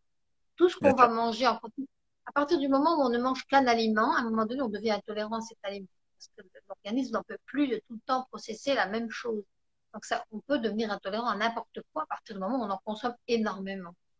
Donc ça, c'est quelque chose que j'ai remarqué. Et moi, le gluten, je ne l'élimine pas de l'alimentation nécessairement. Si je vois qu'il y a un état inflammatoire, je vais l'éliminer je vais conseiller l'élimination pendant une semaine ou deux. On fait un régime hypotoxique. Et puis après, on va le réintroduire. Le pain est très, très important dans l'alimentation. Mhm, C'est d'accord. la base de l'alimentation. Les céréales sont la base. Et c'est vrai qu'on entend un petit peu tout et son contraire. Là, on a une très bonne question de mon ami Colin, qui est athlète en street workout à un très très bon niveau, dont je vais bientôt être en charge de sa préparation pour les championnats du monde à venir. Et il nous pose cette question très intéressante et je pense qu'il y en a peut-être aussi beaucoup qui se la posent et qui nous dit j'ai eu l'occasion de voir deux naturaux et jusqu'à présent les deux étaient clairement des charlatans. Comment trouver une personne compétente dans ce domaine? Parce que c'est vrai qu'aujourd'hui, je le rejoins un petit peu sur le fait que on voit toutes ces médecines qu'on peut peut-être appeler alternatives. Tu m'arrêtes hein, si je me trompe, mais qui sont finalement des médecines qui existent depuis très longtemps, comme la médecine chinoise, etc., mais qui ont tendance à être malheureusement un petit peu négligées par le corps médical et scientifique à l'heure actuelle. Je dis bien malheureusement parce que Dieu sait si des preuves, on a la preuve que certaines de ces médecines ont un intérêt tout à fait intéressant sur bon nombre d'individus. Euh, comment aujourd'hui, en effet, arriver à trouver la bonne personne et la personne finalement qui sera en mesure de nous accompagner? Est-ce que tu aurais peut-être des petites choses, des choses qui peuvent déterminer un niveau de compétence chez les individus? Alors, ma question n'est pas forcément évidente, j'en conviens, mais Ah, est-ce, écoute, est-ce que tu aurais des petits tips? d'abord, d'abord, qu'est-ce qu'on entend par charlatan? Parce qu'un charlatan, pour moi, c'est quelqu'un qui prétend quelque chose qui n'est pas vrai. Donc, Mhm. ça voudrait dire que c'est quelqu'un qui dit, moi, je vais vous faire ceci, moi, je vais vous guérir, moi, je vais vous soigner, moi, voilà. Ça, pour moi, c'est un charlatan. Après, il y a des gens qui demandent aussi des frais. À partir du moment où les frais de consultation sont déjà très élevés, c'est déjà pas normal. Normalement, une consultation de naturopathie, ça tourne moi, par exemple, si je prends mon cas précis, mais la Mhm. plupart des naturopathes sont comme moi, on base presque toujours notre consultation naturopathie sur la base de deux rendez-vous. Le premier rendez-vous, on fait ce qu'on appelle une anamnèse. On a besoin de bien connaître la personne, toutes ses habitudes alimentaires, toutes ses habitudes de sport, de travail, ses antécédents médicaux, ses antécédents familiaux, Établir un profil de l'individu, hein, voilà, c'est ça, c'est ça. Et après, bien déterminer la spécificité du problème. Et après, enfin moi, je travaille sur un bilan, toute seule chez moi. Et après, la deuxième fois qu'on se revoit, je remets mon bilan, j'explique les choses que je conseille, avec des conseils qui sont souvent articulés sur une cure, de ça dépend, d'une phase, deux phases, trois phases. Il y a une phase de ce qu'on appelle, un peu comme si on voulait retapisser une maison ou repeindre une maison, on enlève d'abord les vieux papiers peints, etc. C'est la même chose dans le corps, on fait un grand nettoyage. Après, on reminéralise, on rééquilibre et après, il y a une phase de stabilisation. D'accord. Plusieurs étapes. Moi, ma consultation, la première consultation, elle coûte 80 euros. La deuxième consultation, elle coûte 60 euros. À partir du moment où des naturopathes demandent 150, 200 euros la consultation, on se dit un souci. Ouais, bien entendu. Ouais. Après 80 euros pour une consultation d'1 heure et demie à 2 heures, c'est raisonnable. Il faut se dire, voilà, déjà, ça doit être une indication.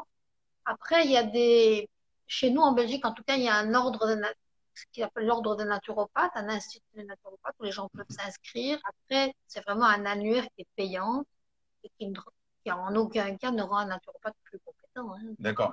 Oui, bien entendu.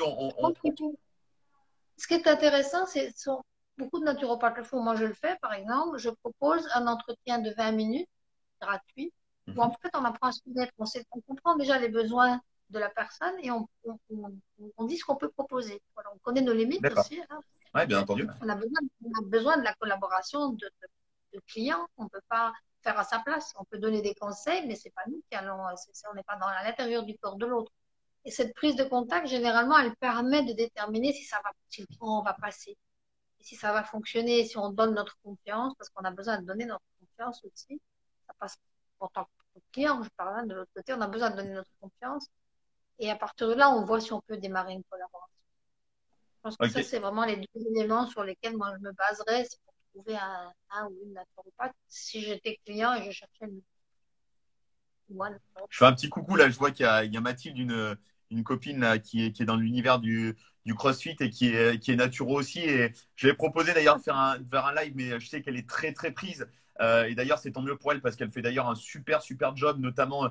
Elle est très ciblée autour des problématiques du CrossFit et notamment des addictions à l'effort et plus précisément de l'optimisation de la nutrition. Je sais qu'elle est très orientée sur ces problématiques-là et je lui fais un gros bisou au passage.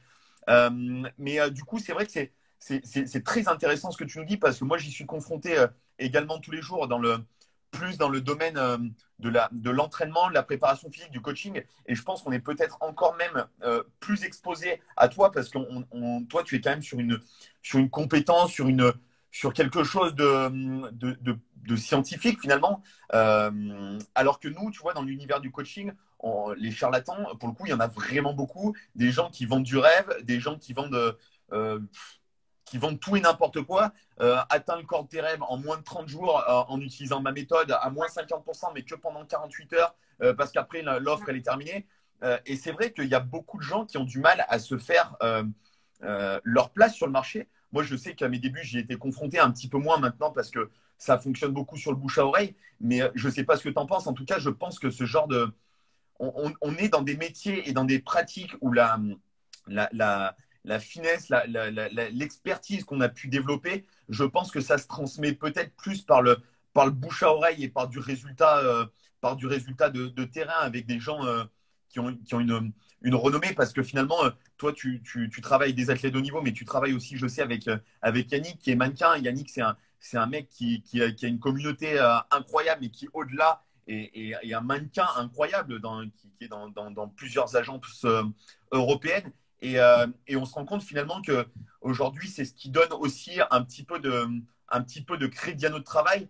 Mais malheureusement, on est aussi confronté à des gens qui associent leur nom à des performances de certaines personnes, alors que finalement, ils n'ont pas apporté bien grand-chose. Donc, je pense que c'est important de prendre le temps de se renseigner sur le cursus, sur ce que ces personnes ont pu faire dans leur univers et ne pas s'arrêter finalement à la première image où on se rend compte qu'il y a des gens qui maîtrisent très très bien les réseaux sociaux. Moi, j'en fais pas partie, par exemple. C'est quelque chose qui est compliqué, je trouve, à manipuler. Mais finalement, je préfère mieux manipuler mon boulot au quotidien que de manipuler, parce que toi, tu fais partie également de ces personnes-là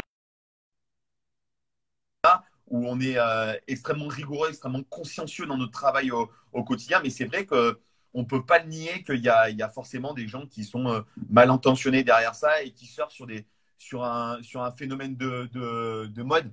Parce que voilà, malheureusement, la naturopathie, on peut finalement que s'en réjouir. Hein. C'est quelque chose qui est en train de s'installer un petit peu dans la tête des gens, qui est en train de faire quelque chose qui est en train de faire partie un petit peu plus du paysage.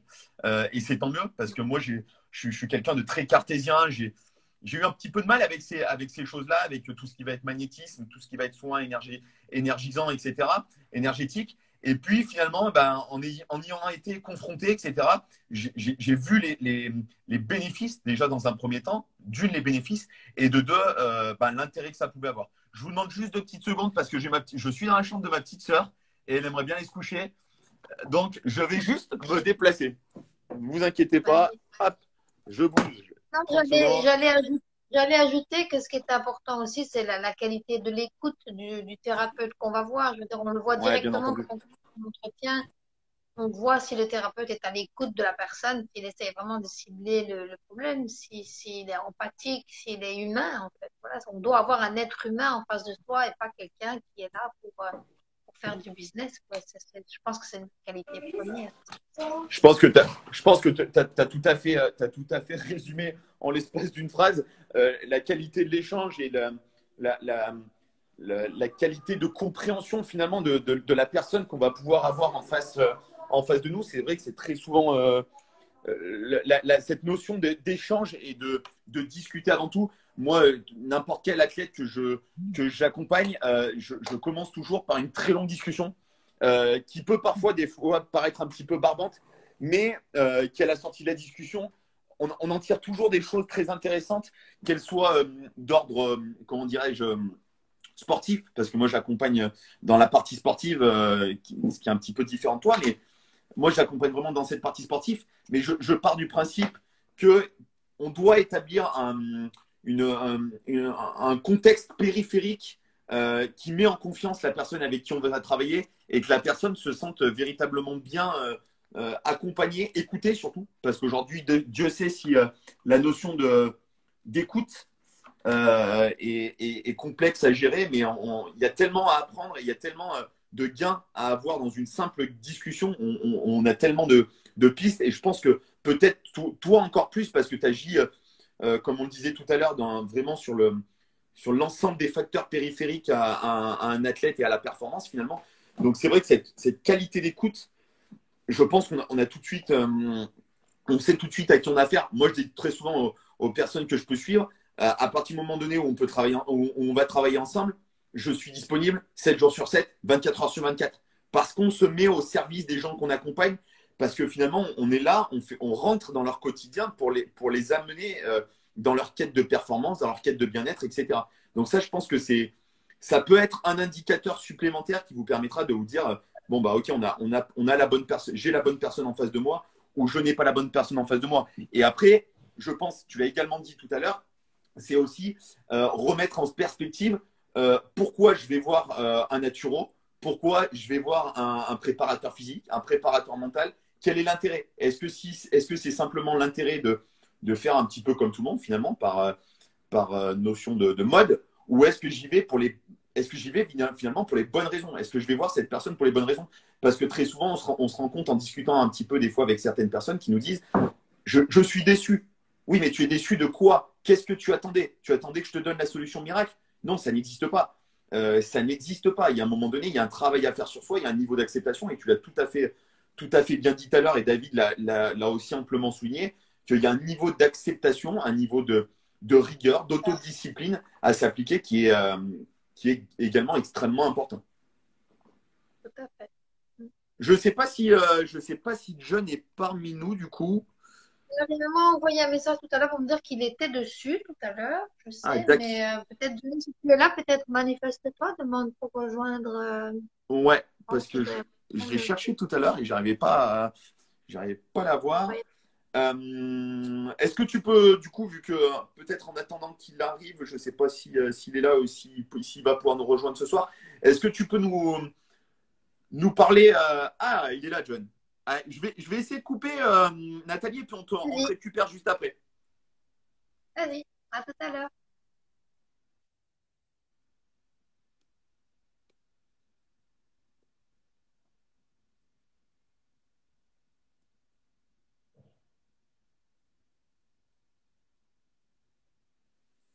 Allez, John, je t'ai envoyé l'invitation, tu vas pouvoir nous rejoindre.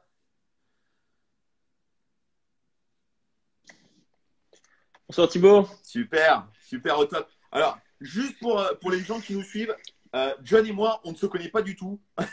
Non.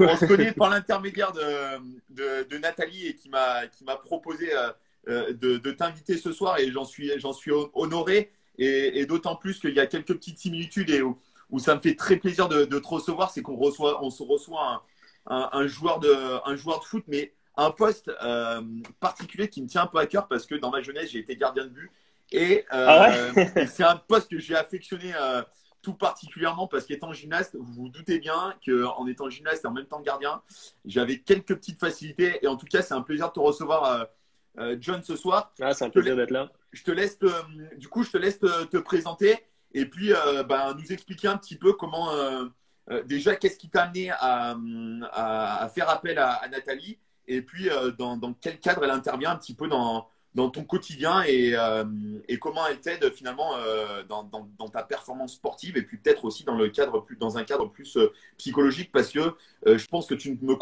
contrediras pas, c'est que le poste de gardien est un poste très particulier au foot, soumis finalement à des niveaux de pression extrêmement importants parce que comme on a souvent l'habitude de le dire, on est le dernier rempart de la défense finalement Ouais, c'est ça. et du coup on est soumis à une pression toute particulière par rapport à des joueurs de champ. Donc John, c'est à toi, je te laisse te présenter et nous en dire un peu plus sur toi. Ok, merci. Bon voilà, moi c'est Jonathan, j'ai 20 ans et je joue au foot depuis l'âge de mes 5 ans et ça va maintenant faire 4 ans et demi que je suis parti à Londres, donc à Tottenham. Je suis parti donc quand j'avais 16 ans là-bas, donc juste quand je finissais seulement ma quatrième secondaire, donc je sais pas c'est quoi en France, mais ça doit être la deuxième ou la troisième. On doit être sur le second.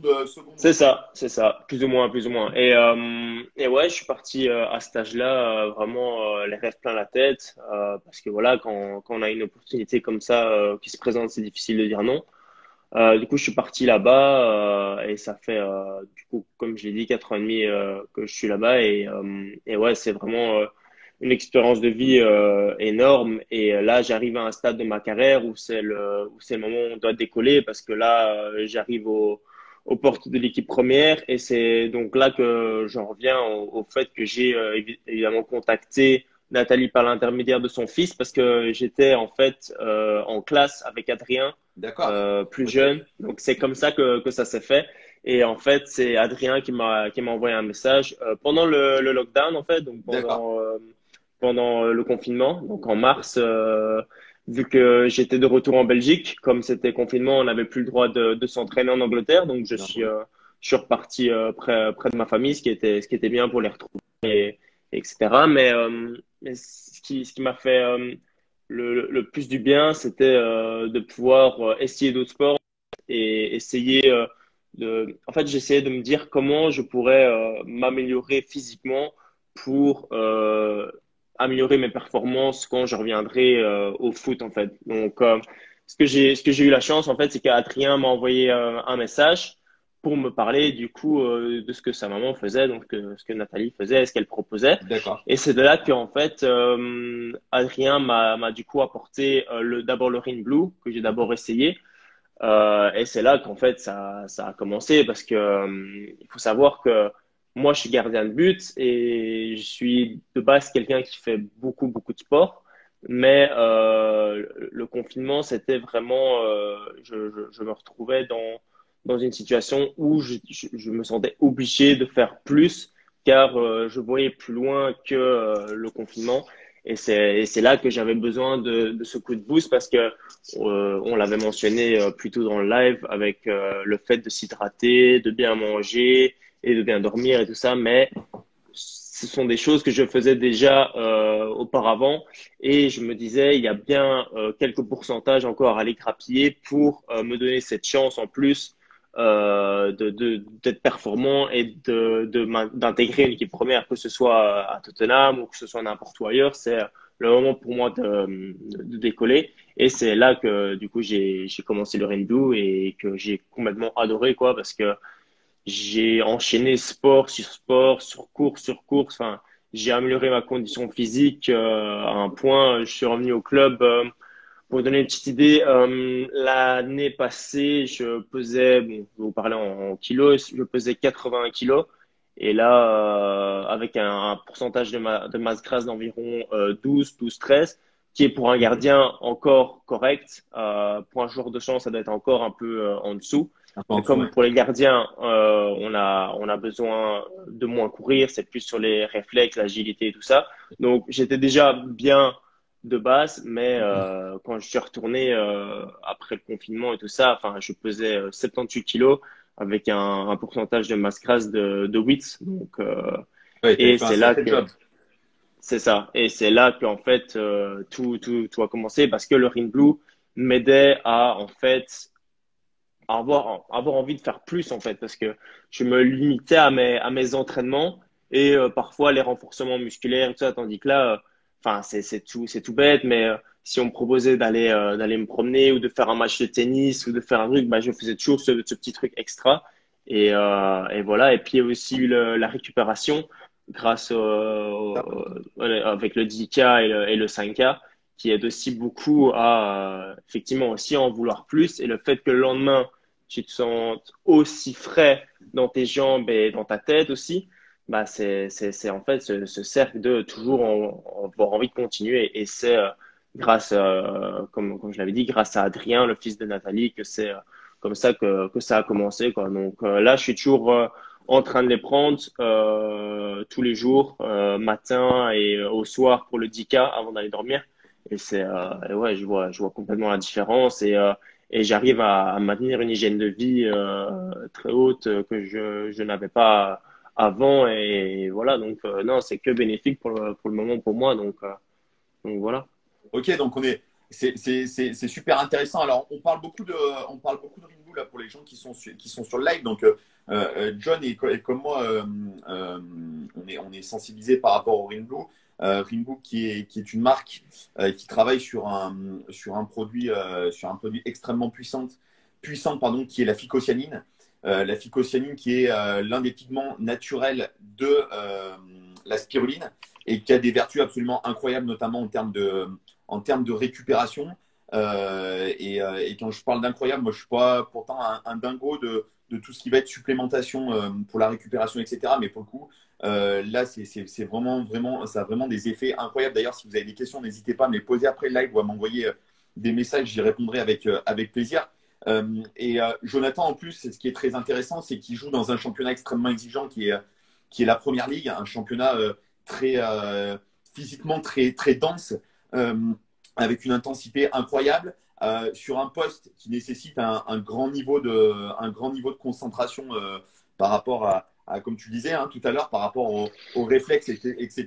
C'est ça. Et un poste qui est soumis en plus à la concurrence. Tu peux nous rappeler un peu qui c'est le gardien numéro un, là, juste question qu'on se fasse kiffer un peu, toi, en tant que Le champion Français. du monde, le champion Eh du ouais, monde hein je crois Hugo bien. hein. Hein. Eh ouais. Ouais, Ouais c'est bien sûr, ça. on parle du Goloris qui est numéro un du côté de Tottenham. Donc, vous voyez un peu la concurrence à laquelle John est confronté en club.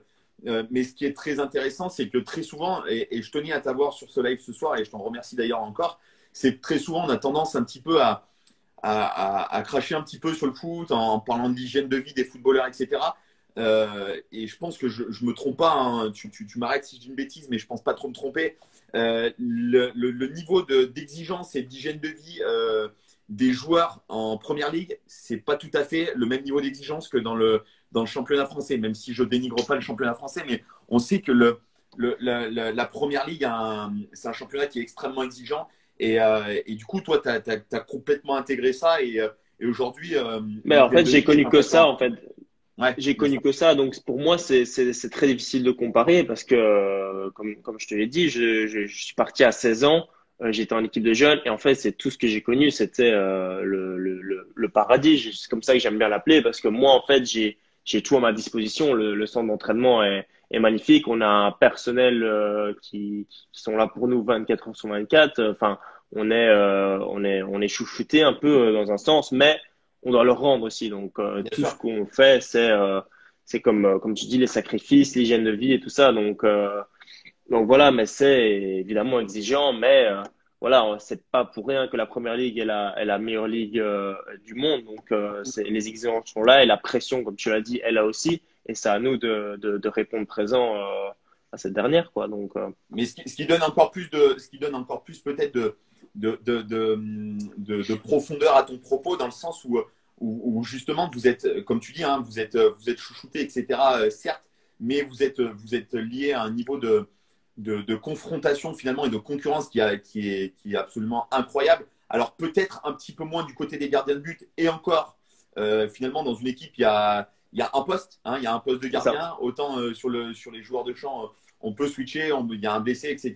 On peut être amené à changer de poste, mais le poste de gardien est quelque chose de très pourvu, de très convoité, et il y a un poste pour finalement un nombre de candidatures important. Mais c'est vrai que, comme tu le disais tout à l'heure, cette notion de récupération, et en plus, comme je disais tout à l'heure, dans le championnat anglais, avec une intensité très très importante, la récupération, là, pour le coup, elle prend tout son sens.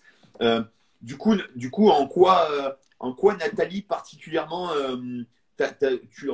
tu penses que Nathalie t'a fait franchir vraiment un cap sur quoi? Est-ce que c'est plus sur de la prise de conscience, ou est-ce que c'est peut-être plus sur des petits tips, des petites routines que vous avez pu établir ensemble? Est-ce que tu peux nous en dire un petit peu plus à ce sujet-là?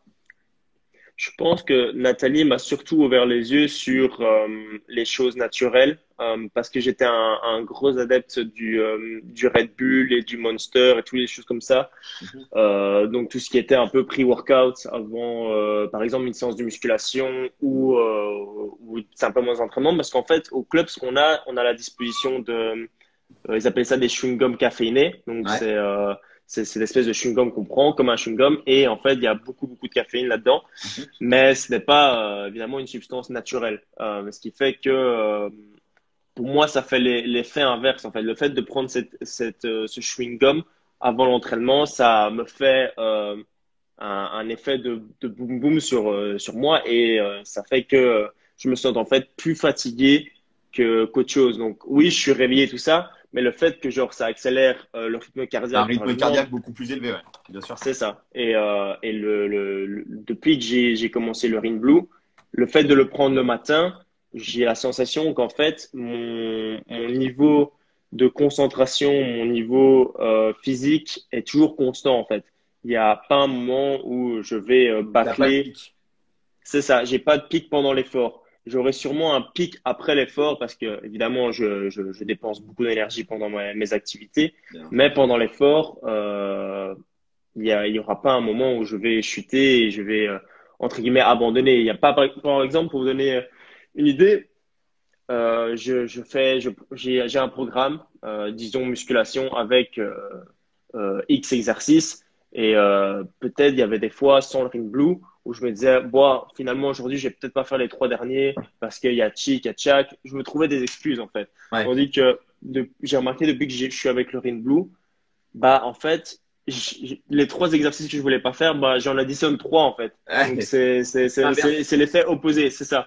Mais le gros changement aussi que j'ai remarqué, c'était pendant les matchs, c'est au niveau de la concentration, quoi. Parce que comme tu as dit, pour un gardien, on n'a pas le droit à l'erreur. La pression est là au quotidien. Et que ce soit à l'entraînement ou en match, on doit tout le temps être concentré parce que tu vas peut-être pas toucher la balle pendant 1 ou 2 minutes. Mais Par contre, au quand moment où il va falloir quand la tu toucher, dois il être va falloir la là, toucher pour de bon, ouais. c'est ça, Exactement. c'est ça, c'est ça. Et c'est là que le Ringo a son grande importance dans cette aide de concentration, quoi. Donc, D'accord, et donc en fait, elle t'a vraiment permis finalement c'est plus dans la prise de conscience et dans ce que ça pouvait, apporter, parce que comme tu l'as dit, hein, t'es un athlète qui est très jeune. Il y a d'ailleurs Samuel Labrossé qui est sur la conversation, pareil, qui est un jeune tennisman, pareil, et on en a discuté à de nombreuses reprises sur cette capacité à tout optimiser. Justement, juste avant, on avait la parole du sage David Smetani, qui lui est plus un athlète qui se base sur son expérience, etc. Mais c'est très intéressant justement d'avoir ton ressenti, parce que très souvent, on a souvent malheureusement trop tendance à mettre tous les gens dans la même catégorie, et à mettre finalement tous les footeux dans le même panier, hein, si je puis m'exprimer c'est ainsi. ça, ouais. Or, quand on voit aujourd'hui des athlètes top niveau, si on prend dans le cadre de ton sport, des mecs comme Cristiano Ronaldo qui ont une hygiène de vie absolument incroyable et qui sont capables de performer même à 34, 35 ans, alors qu'on sait que un footballeur a plus grande raison, un attaquant. On sait que voilà, on n'est plus sur la période du déclin. Aujourd'hui, quand on voit les performances d'un mec comme Cristiano Ronaldo, comme Messi, etc., qui ont des rigueurs, des hygiènes de vie qui sont très, très monacales, hein, si je peux utiliser le Mais ça, terme. ça doit venir du joueur. Si ça vient pas du joueur, Exactement. ça doit pas venir de quelqu'un d'autre. Pour être à ce niveau-là, aussi performant avec cet âge-là, il faut que ça vienne de la personne parce que il y a la récupération, il y a tout ce qu'il y a derrière. Mais si la personne ne veut pas le faire, il y a de grandes chances qu'il perde 5 ou 6 ans dans sa carrière, clairement, parce que c'est comme tu as dit, c'est une hygiène de vie et une rigueur aussi. C'est surtout la rigueur, le fait d'être constant en fait dans ce que tu fais. C'est pas vouloir être professionnel 4 jours sur la semaine et que les 3 autres jours, tu deviens comme n'importe qui à faire n'importe quoi. Donc, c'est surtout la rigueur qui est importante Ah, pour être là exactement. où ils Mais sont.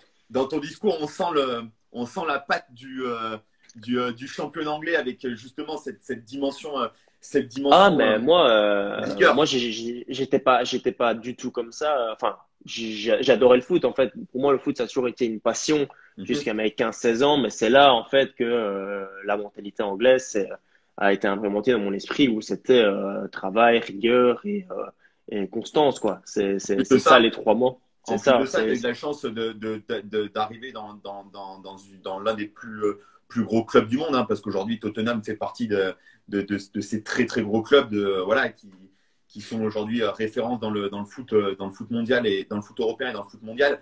Et c'est vrai que tu avais raison tout à l'heure de le souligner, de dire on est très bien entouré, etc. Mais ça doit aussi venir de l'athlète, parce qu'on a très souvent tendance à dire, moi, c'est des discours que j'entends très souvent, ouais, mais c'est facile, dans le foot, il y a de l'argent, ils ont les moyens de pouvoir le faire. Oui, mais par contre, à un moment donné, les moyens, c'est pas ce qui va Qui te les donne. d'avoir des moyens, c'est pas ce qui va te faire lever à 6 heures du matin, d'aller faire ton C'est job, ça. de t'alimenter correctement. Oui, en effet, c'est un facteur qui permet peut-être d'avoir accès à certaines choses de manière un petit peu plus facile.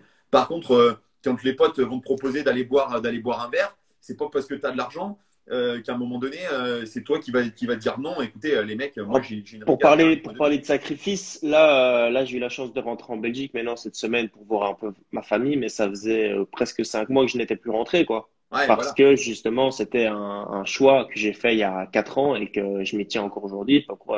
Parce que moi, le foot, c'est ma vie, c'est ce que je veux faire et je sais que pour y arriver, il faut ne pas lâcher et continuer à faire ce que je fais, c'est-à-dire travailler et répondre aux exigences du club et leurs demandes.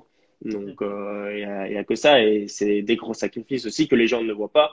C'est pour que ces joueurs de foot qu'on pense, voilà, arrogants, blindés, tout ça, ils ont souffert hein, avant d'arriver là où ils sont. Bien Et entendu. ça, les gens ne le voient pas. Ouais. Mais bon, c'est Et, comme ça. et toi, dans ton entourage, du coup, sur un club comme celui de Tottenham, est-ce que vous avez accès à des personnes justement qui vous permettent de vous recadrer, ou est-ce que tu trouves que vous êtes peut-être un petit peu trop livré à vous-même et que finalement c'est à chacun de faire le job de son côté, ou est-ce que vous avez tu parlais tout à l'heure d'un super encadrement, etc. Mais finalement, malgré ton jeune âge, toi, tu as fait la démarche d'aller chercher peut-être une expertise et peut-être un support extérieur. Est-ce que c'était par choix, ou est-ce que c'était peut-être quelque chose qui n'était peut-être pas forcément dans les us et coutumes de ton club?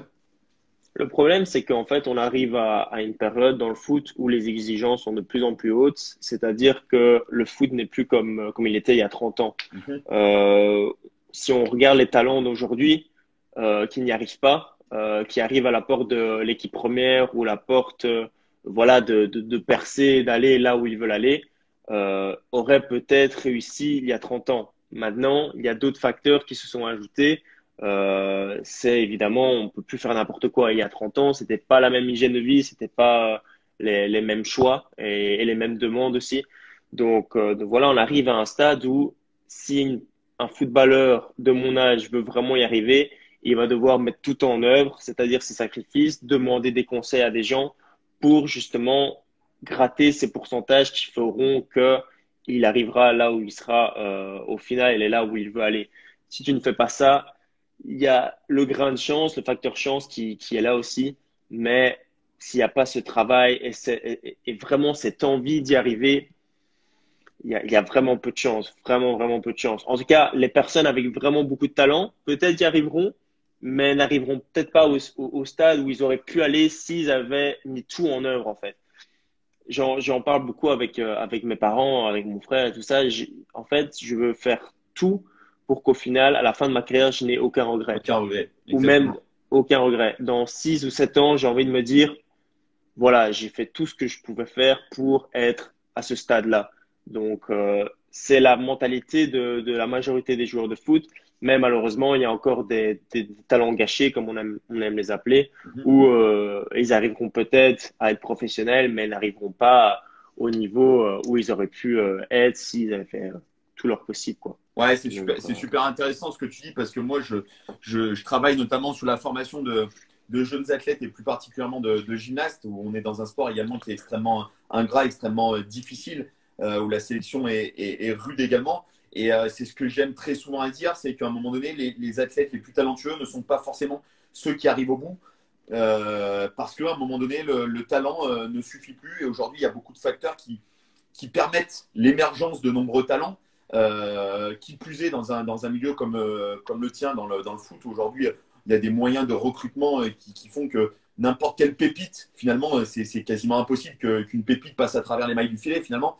Euh, et finalement, on se rend compte que, comme tu dis, le talent à ce niveau-là ne suffit plus, alors qu'il y a peut-être 20, 25 ans, bah, le talent suffisait pour être un petit peu au-delà. Aujourd'hui, quand on voit la densité, hein, on parle du foot, mais dans plein de sports, les méthodes de recrutement, les méthodes pour optimiser la performance de chaque individu, elle est la même pour tout le monde finalement. Et en effet, ce qui fera vraiment, vraiment la différence, ça va être la capacité à s'autodiscipliner. Moi, je parle souvent d'autodiscipline et David en parlait tout à l'heure. La capacité à se dépasser au quotidien et non pas, comme tu disais si bien, 4 jours dans la semaine et puis les 3 autres jours, bon, c'est pas très grave.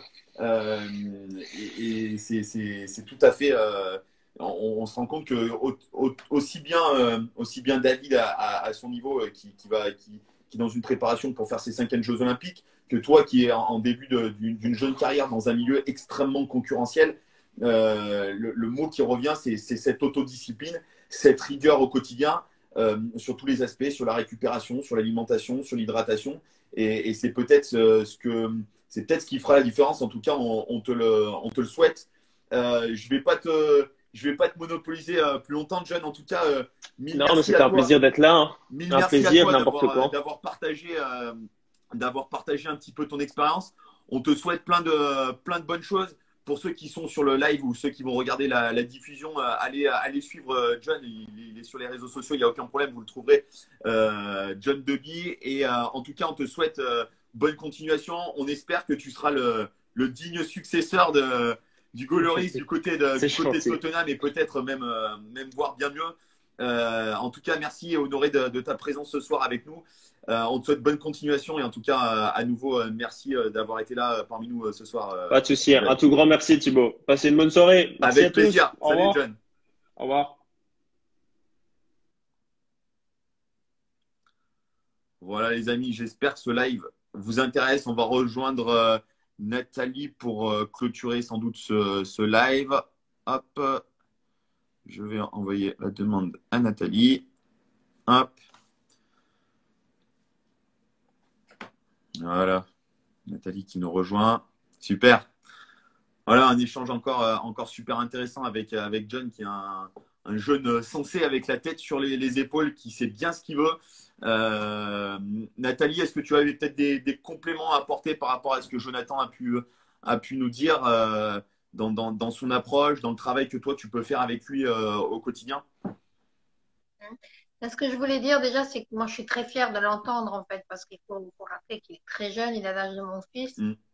que donc c'est facile de s'identifier en tant que parent, parce qu'il fait une carrière magnifique et que ses parents sont très fiers de lui. Puis quand on l'entend parler, avec autant de maturité déjà, parce que cette expérience qu'il fait depuis son très jeune âge, comme il a dit, c'est un sacrifice. Il est loin de sa famille, c'est pas évident, c'est pas la même langue. Donc, il a l'air comme ça très serein et je me dis, et il a cette capacité aussi d'avoir cette humilité aussi de dire, bah, ok, je suis comme ça, mais ça, c'est parce que j'ai une autodiscipline, mais aussi parce que je suis allée chercher des choses, en fait, des choses qui m'ont aidé. Et il parle bien de la phytocyanine. Je sais que la phytocyanine l'aide beaucoup et il me le répète souvent. Parce que j'ai aussi des athlètes comme lui d'ailleurs, hein, peut-être moins jeunes parce il a un mental très fort, mais j'ai des athlètes pour qui c'est compliqué en fait de vivre loin de leur famille. Ils peuvent tomber dans des moments de déprime aussi et ils ont besoin de ce petit coup de pouce aussi de choses naturelles aussi qui peuvent les aider en fait à passer ce cap difficile de la solitude, du découragement aussi parce qu'on leur demande tout le temps de performer. On n'en a pas parlé ce soir et je sais que c'est quelque chose qui est très compliqué pour les athlètes. C'est la compétition en fait. C'est d'être tout le temps dans la compétition et parfois dans la déception aussi. Et dans le découragement de ne pas avoir performé comme on aurait voulu, de ne pas faire la performance qu'on attend de l'athlète, parce qu'on n'est pas toujours sous un bon jour. Hein. Donc, et d'autant plus, comme on le disait, dans des milieux extrêmement concurrentiels comme le foot, où finalement il y a très peu de place pour beaucoup d'élus. Hein. C'est toujours un petit peu compliqué. En tout cas, ouais, on voit l'impact que tu as pu avoir sur sa prise de conscience, comme on en a parlé un petit peu plus au début du live, sur cette notion de prise de conscience. Donc, n'ayez pas peur, là, je parle vraiment aux gens qui nous écoutent, n'ayez pas peur d'aller faire appel à des sources extérieures pour vous guider, pour vous accompagner. On voit vraiment, en tout cas, c'était vraiment un plaisir d'avoir Jonathan avec nous parce qu'on voit que, voilà, à 20 ans, il est, comme tu disais, il est plein de maturité, il sait vraiment ce qu'il veut et je pense que tu n'es pas innocente à son bien-être, à l'heure actuelle, avec bien entendu d'autres facteurs qui lui permettent d'être performant et à n'en point douter, je pense qu'on pourra compter sur lui dans les années à venir du côté de Tottenham, ça c'est une certitude. Je pense qu'en effet, la prise de conscience est peut-être le point de départ finalement des résolutions, parce que très souvent on dit moi j'ai envie de changer, mais ok, tu as envie de changer, qu'est-ce que tu as envie de changer? Prends conscience faire un bilan, avoir un recul, avoir un sens de l'autocritique sur soi. Je pense que c'est peut-être déjà la première étape à avoir avant peut-être de passer à l'étape supérieure et de venir consulter une personne comme toi. Ben moi, il y a quelque chose qui m'a vraiment marqué dans le discours de John, c'est qu'ils ont un staff très important, très très important, ils sont très accompagnés et malgré tout, c'est triste à dire, mais on leur donne du poison en fait. On leur donne du poison, on leur donne ces fameux chewing-gums avec par exemple, alors que si il pourrait être encore plus performant, la preuve, hein, il le sait lui-même, il s'en rend compte, il a 20 ans en fait, avec d'autres méthodes, avec une autre approche, peut-être même nutritionnelle aussi, parce qu'on a déjà discuté de la nutrition, hein, c'est pas trop le top non plus. Quoi. Ouais, bien entendu. Pourtant, mais il a dit le sport a changé sur 30 ans, mais l'approche du sport peut-être n'a pas changé. Pas beaucoup. L'approche du sport n'a pas beaucoup changé. En fait. On est resté en effet sur des systèmes parfois un petit peu archaïques, un petit peu globalisés, et c'est vrai que ça c'est peut-être quelque chose qu'on retrouve dans le foot, et c'est notamment ce que j'évoquais avec lui sur l'argent. On est sur un sport où il y a énormément d'argent, énormément de moyens. Et c'est assez triste de voir finalement qu'aujourd'hui, même avec de très très gros moyens, c'est des athlètes qui sont un petit peu pas livrés à eux-mêmes. Hein. Je fais peut-être extrême dans mes propos, mais en tout cas, qui ont besoin d'aller chercher ailleurs parce qu'ils sentent que tout n'est pas optimisé. Et alors, on est vraiment voilà. à la quête de performance. Mais c'est pas optimisé en tout cas. C'est une certitude. C'est une certitude. Moi, je sais que dans l'univers, en tout cas, de l'évolution des performances physiques, etc., on est souvent confronté dans ce milieu, et plus particulièrement dans le milieu du foot. Je le connais un petit peu parce que j'ai côtoyé des athlètes de l'Olympique Lyonnais en centre de formation et qui aujourd'hui ont fait de très belles carrières et qui évoluent à très haut niveau, et je les ai côtoyés en étant jeunes. Et on se rend compte que finalement, ce travail d'optimisation n'est pas fait parce que on est persuadé de détenir certaines vérités et on ne va pas forcément voir ailleurs ce qui se passe. Et c'est peut-être la problématique un petit peu de ces sports dominants. Je ne sais pas si le terme est exact, en tout cas, c'est tel que je le perçois. C'est des sports qui ont tellement une notoriété incroyable qu'il y a des fois, on s'arrête sur certaines croyances en pensant qu'on a la vérité absolue au lieu de peut-être aller s'appuyer sur d'autres compétences. Et on se retrouve que, notamment dans les sports collectifs et plus particulièrement dans le foot, on cherche sans arrêt à optimiser les performances physiques par de nouvelles méthodologies en développement de la force, en développement des qualités de vitesse, etc. Alors qu'il y aurait peut-être quelque chose de beaucoup plus intéressant à faire ailleurs sur tout le travail périphérique et notamment sur la gestion des blessures, hein, parce que tu disais tout à l'heure, notamment au niveau des phénomènes, des pathologies inflammatoires, simplement en corrigeant quelques petits détails, quelques petites données sur la nutrition, on se rend compte qu'on arrive à des gains tout à fait intéressants et parfois même très, très significatifs. Parce que c'est étonnant de voir un athlète qui est bien dans sa tête et qui est serein se blesse très peu, en fait. Et oui, la dimension psychologique, Jonathan en parlait en disant depuis, je me sens mieux, je me sens plus en confiance.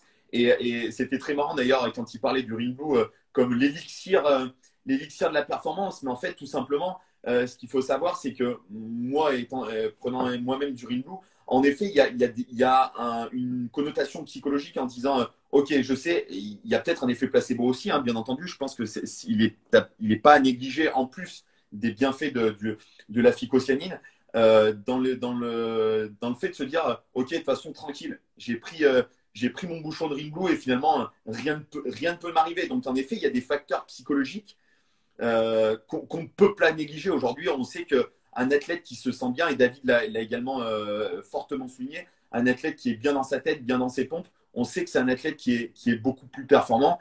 Et ça, c'est indéniable. De nombreuses études déjà l'ont prouvé. Ça, c'est la première des choses. Et puis rien qu'à voir les deux témoignages qu'on a pu avoir ce soir viennent complètement appuyer ces propos, quoi.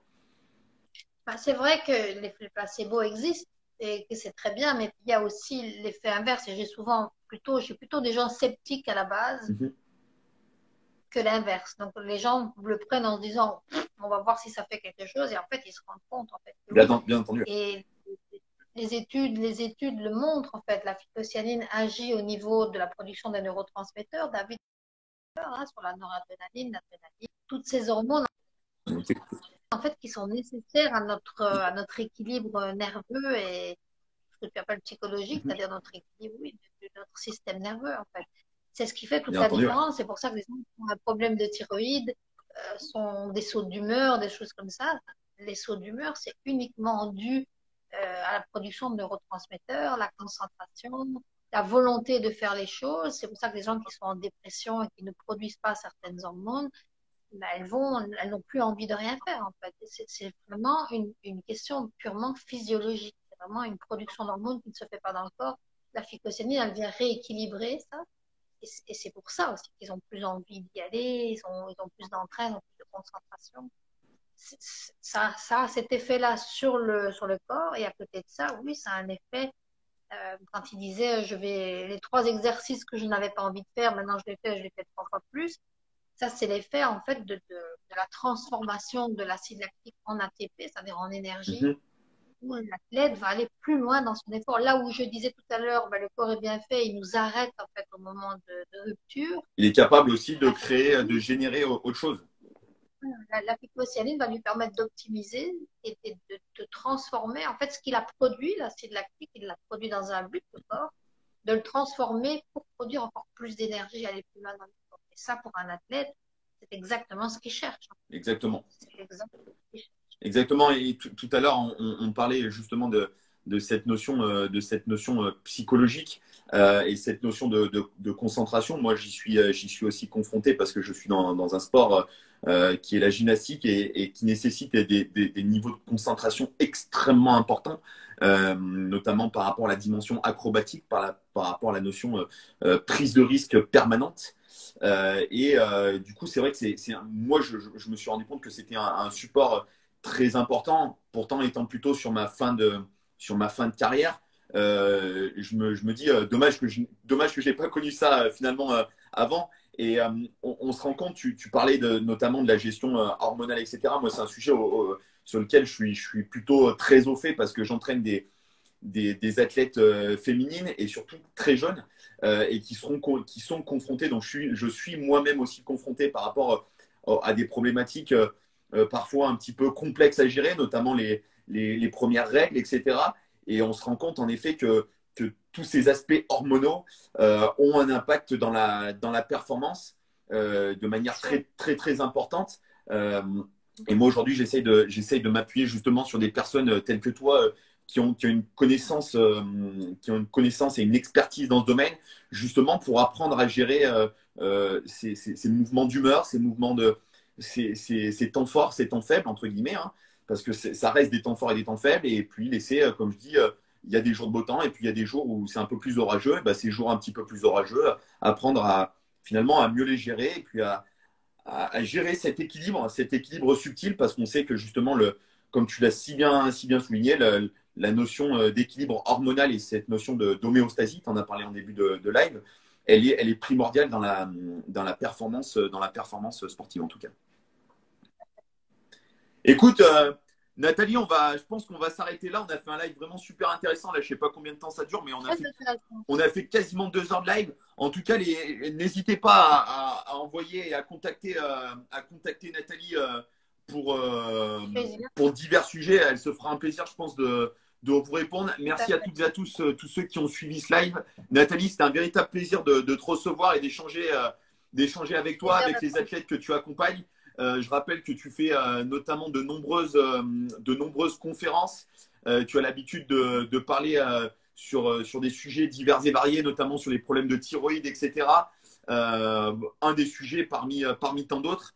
Donc, n'hésitez pas à laisser un petit commentaire. N'hésitez pas à contacter Nathalie. Nathalie, encore mille merci à toi. Et puis, je pense qu'on sera peut-être amené à refaire un live peut-être un petit peu plus tard sur une autre thématique parce que je sais que ça passionne les gens, ces thématiques de santé et de performance. En tout cas, merci à toutes et à tous de nous avoir suivis. Et Nathalie, je te souhaite une bonne fin de soirée et je te dis à très vite. Et à toi aussi. Salut à toutes et à tous. À bientôt. Bonsoir à tous.